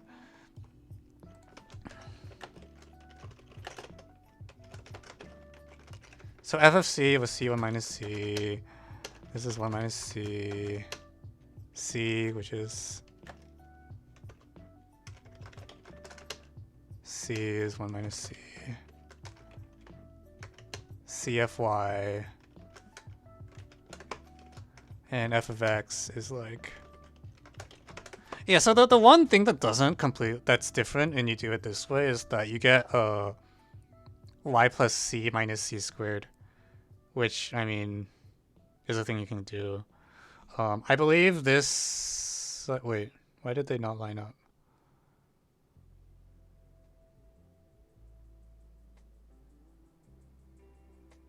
Yeah, so this part won't give us anything new. This will give us the part that we already have.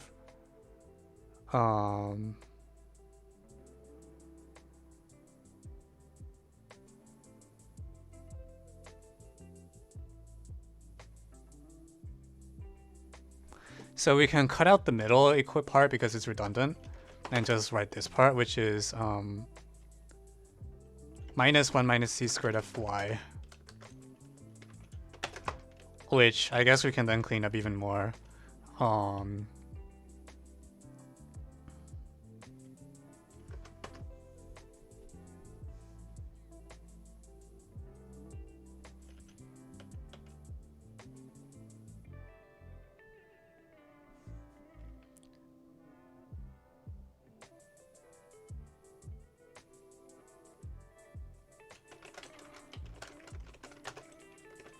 So yeah, this is what it comes out to. It's like one... You can now shift by... I mean, I would even shift the... I guess what this is doing is it lets us shift by plus c. It lets us shift by... Alright. Let me... I'll just... No, it's fine. We move that over. You can shift by c squared. Whether you want to, I don't know if you want to, but you can shift by c squared.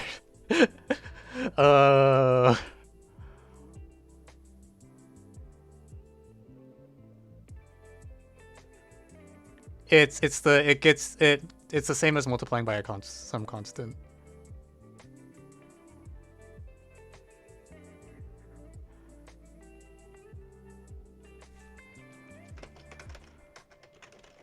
So f of y c minus c squared is equal to f of y times 1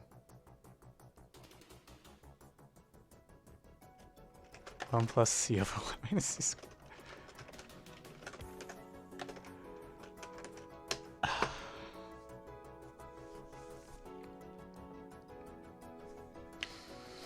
Mm.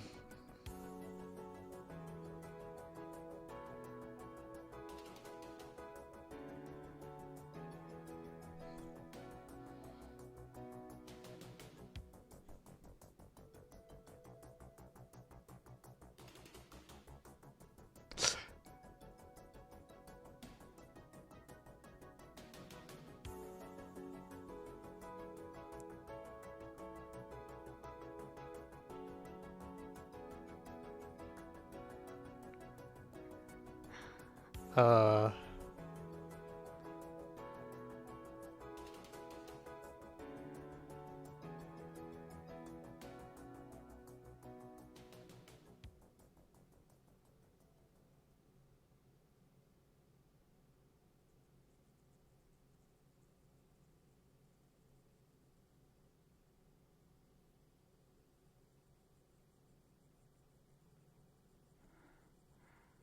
So, okay, if I can shift by... I shift by c squared, I can shift by c. Uh...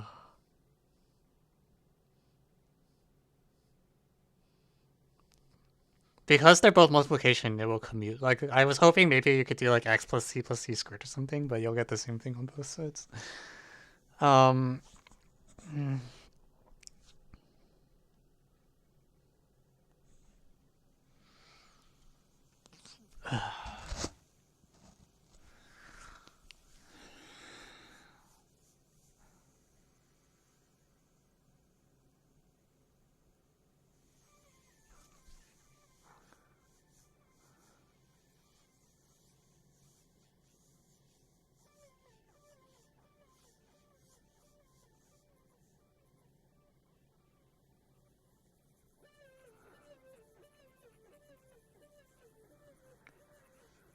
The box equate... am I not...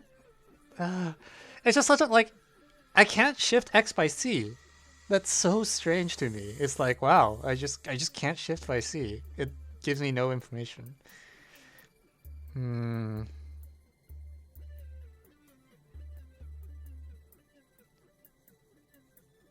I need what I literally need just one more relation. If I can get like one more non-trivial relation of like almost any sort, it should give me a polynomial in C. But I don't see where to get one. All I need is one more.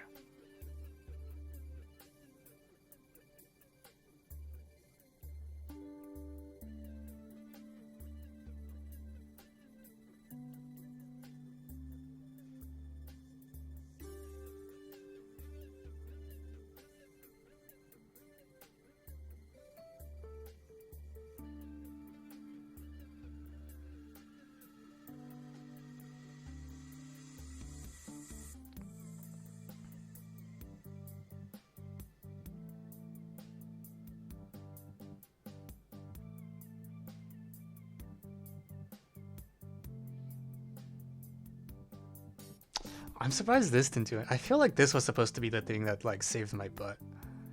But it didn't.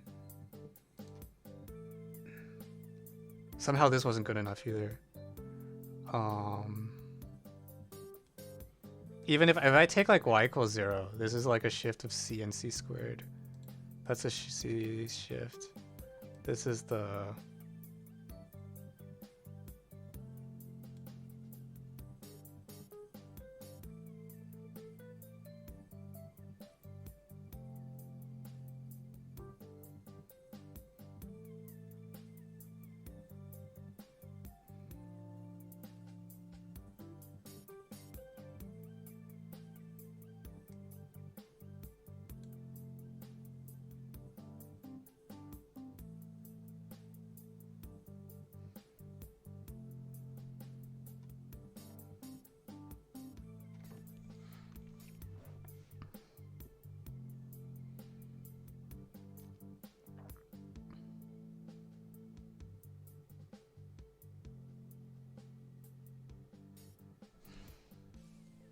Are you doing an FE? I mean, I'm still doing an FE. Yeah, I don't know. Like that. This x plus fy is what's murdering me. Like I can't I don't see what to do with it.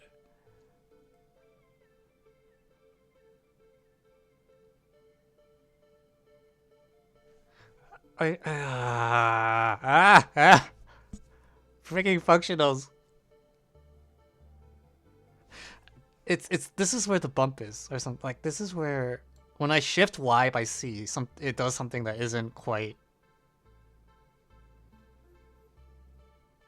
Yeah, it was like. So I got one more equation out by. You know, it's like C minus C squared, right? And then I moved the C, so now I have a shift on C squared.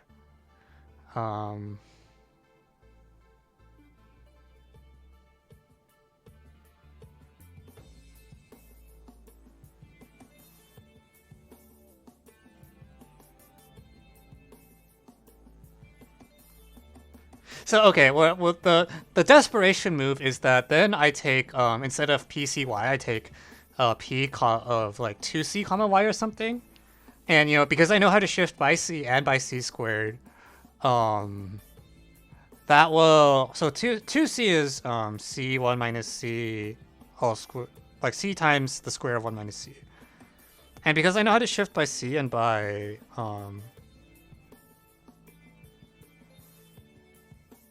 C squared, this will tell me how to shift by C cubed. So, in principle, I can shift by, if I do this grind for long enough, I should be able to shift by C to the n for any n.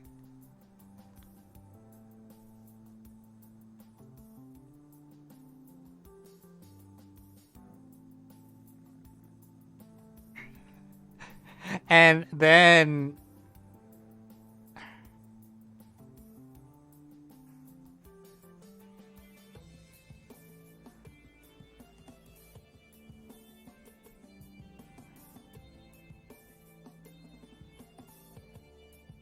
we like cry or something. I don't know.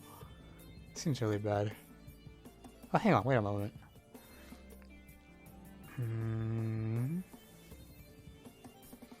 I had this equation here. Like this is a really bullshit equation.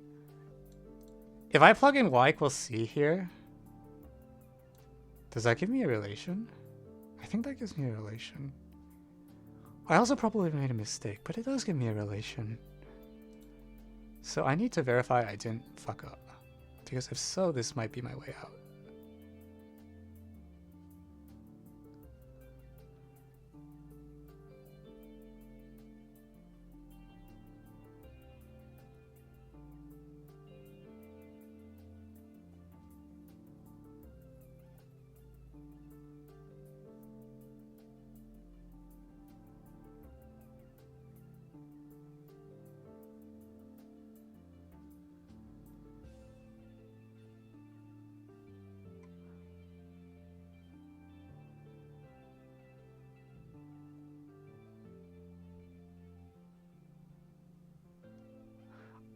Something feels wrong to me because I feel like I shouldn't be able to get more information out of this. Okay, let's see what's going on.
Oh, we have time for more math? Yeah, probably.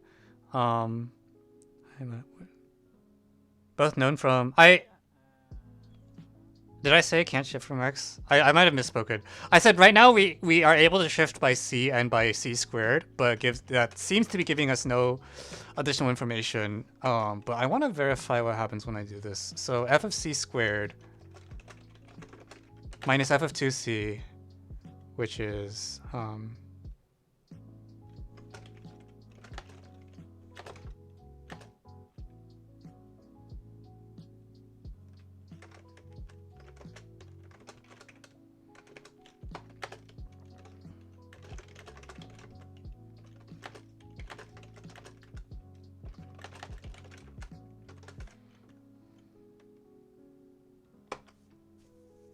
yeah, it shouldn't give us new information. So why did this thing? I think I fucked up P of CY then, because it's not supposed to tell us anything new.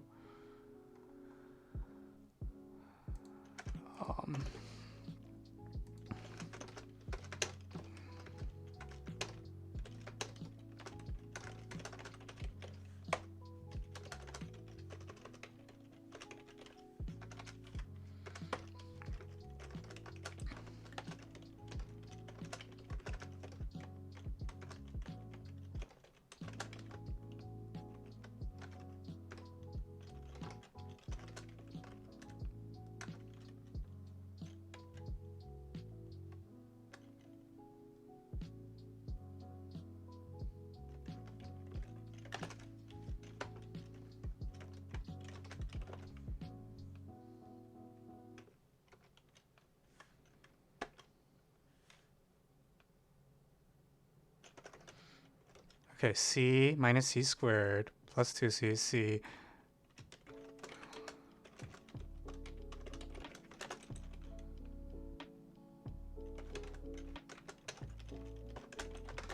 Wait, I'm so confused.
Am I high?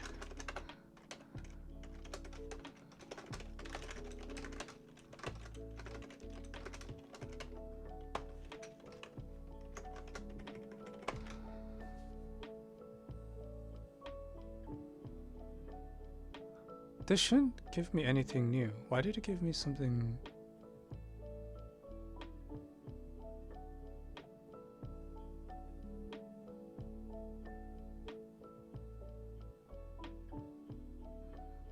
Oh, I just suck at division. Okay, yeah, okay. This is vacuous. I already had that. Okay, never mind. Da, da, da.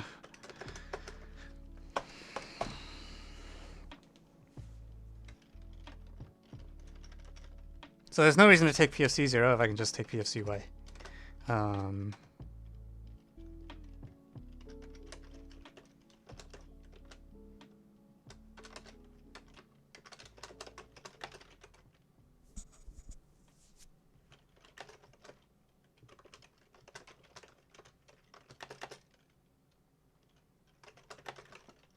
Yeah, I just made a typo earlier, which is why it looked so weird.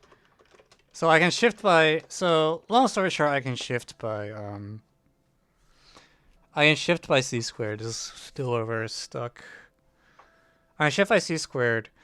So if I compare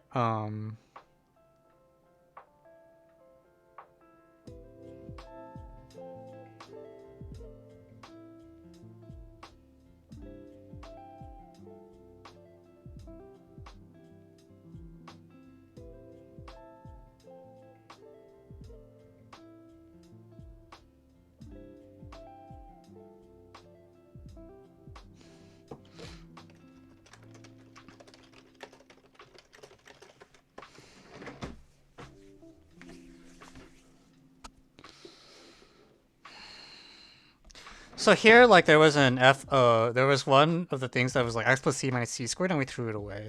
And now that we have the shift by c, we can bring it back, so we can shift by c squared. And then the question is, if I shift by c squared, this will give you a way to, the f of y will have, so it's gonna give me a way to shift by, like, polynomials in C. Are you calculating C? I'm not sure. I want C equals 0. If you can figure out how to get that, that would be great. Holy crap. Oh, this is like, I feel like I can actually just shift by polynomials in C now, is where I'm at.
I don't like the fraction. I'm gonna write this as, I'm gonna say you can shift by y plus c minus c squared is 1 minus c plus c squared.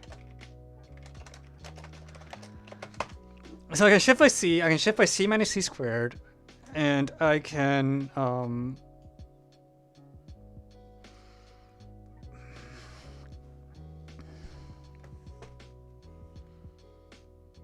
I have -1. So I have -1, I have c, I have c squared, so I can build any polynomial in C. This is ridiculous.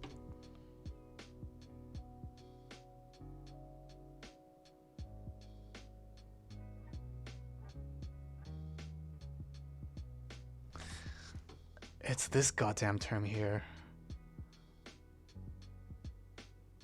This goddamn term. What can I do with this?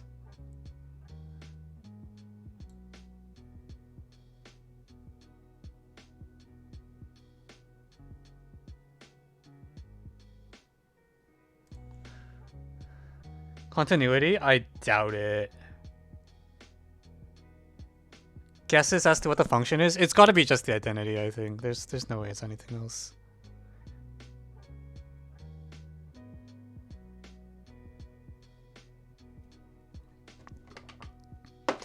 Like, how are you going to do anything with continuity? Like, you're not given the function is continuous, so we're always trapped in, like, some discrete, but that's not even the, like, we should be able to get c equals, 0 doesn't work because f of -1 is given to be -1. I agree it would work otherwise.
Mm.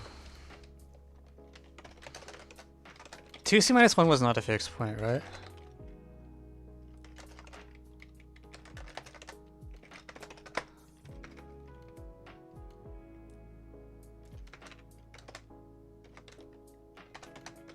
Because I feel like I didn't use the double def, and I'm gonna force the double def to play. I'm gonna force it in.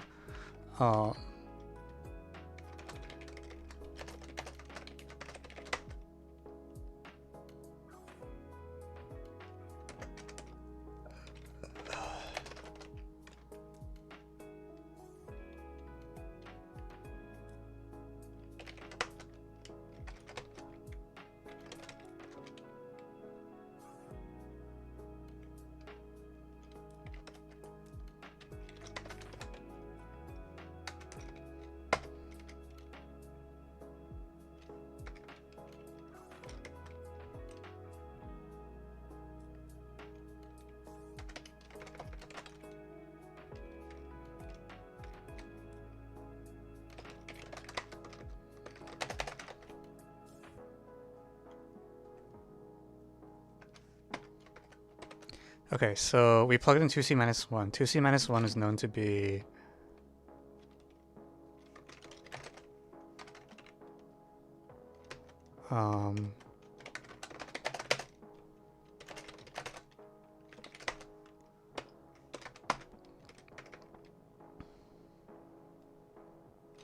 so we're going to plug in 2c minus 1 into this thing.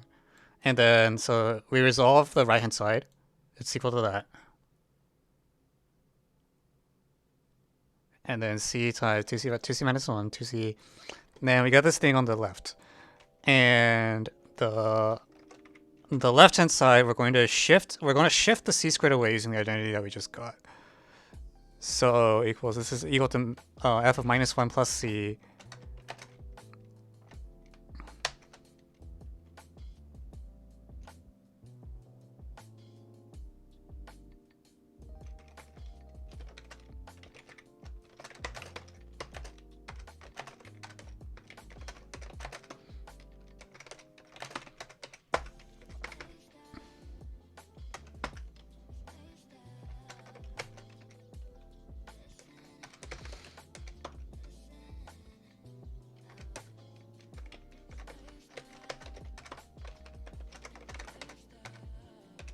I'm going to force the double f and hope that gives a non-trivial relation. Minus 1, c minus 1. And we already knew that was a fixed point. C minus 1. I think this is going to not give anything. Are these equal? These look like they're probably equal. No,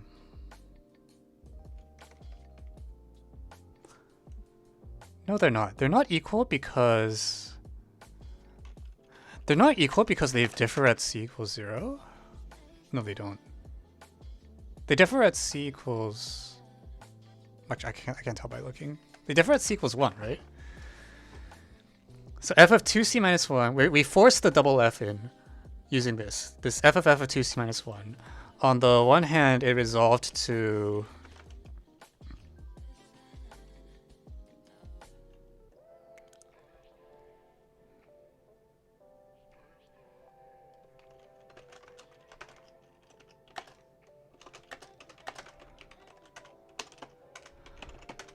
that, and on the other hand, it resolved to that.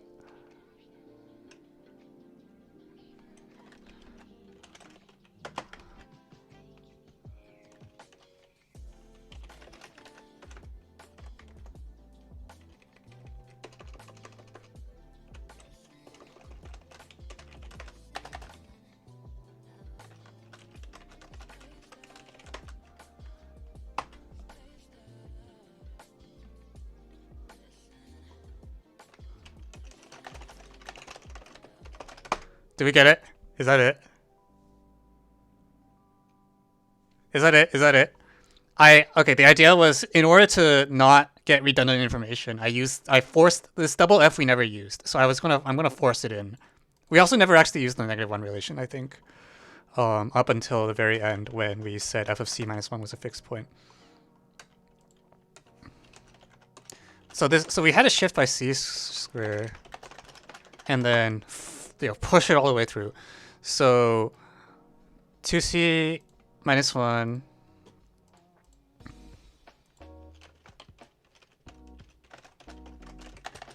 so the choice of f of minus 1 equals minus 1 is actually kind of superficial. I don't think any of the others.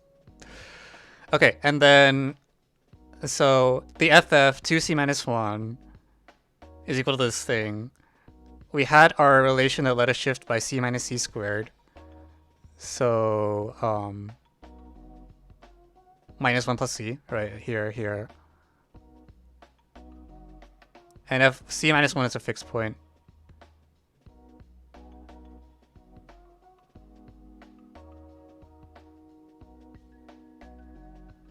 And then here was the other side of the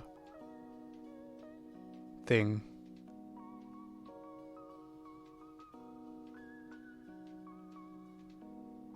And that forces c equals 0. So does that work? Can someone please check that this works?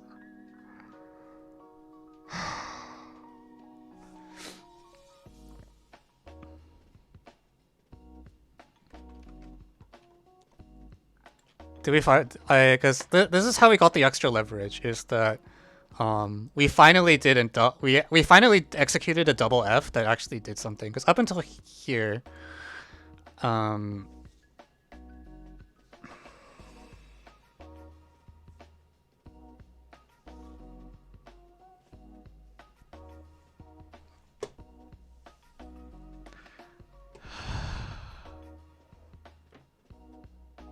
I gave like 50% chance that I just made an arithmetic error and like this actually is also vacuous, but I...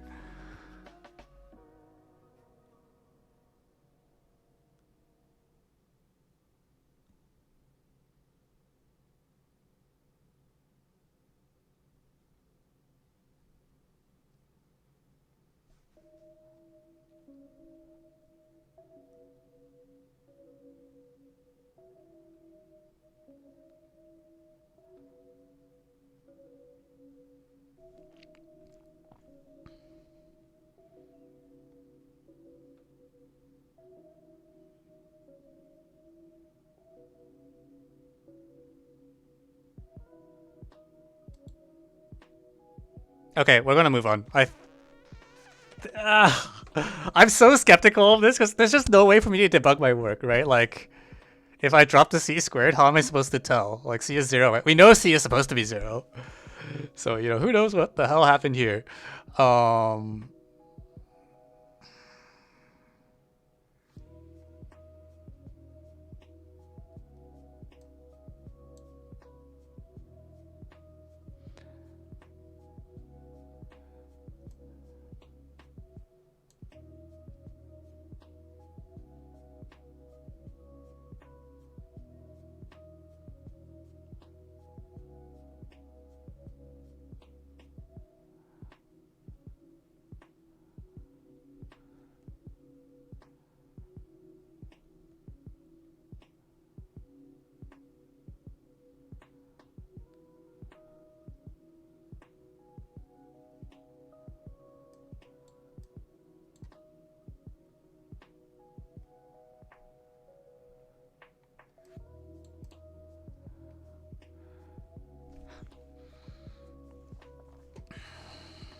This is impossible to debug. Holy frick. CFY. Thank you, Geo King, X1, X2. Oh my lord.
Okay, I think this... I might use my words later. I think this is okay, in which case we can now move on to the second phase of the problem, which is guess what? F of 0 is 0, suckers. Conclusion. After much blood, sweat, and tears, we get f of 0 equals 0. Which now we can throw away all the work with C, because every statement that involves shifting by C is kind of stupid if C equals 0, right? So, alright, phase 2! Yeah! Okay, so now P of x0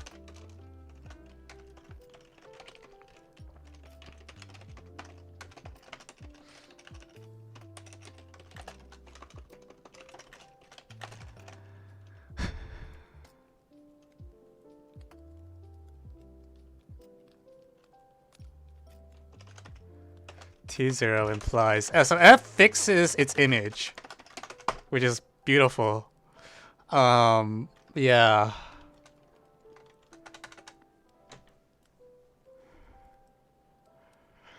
So like, you know, that's just fine.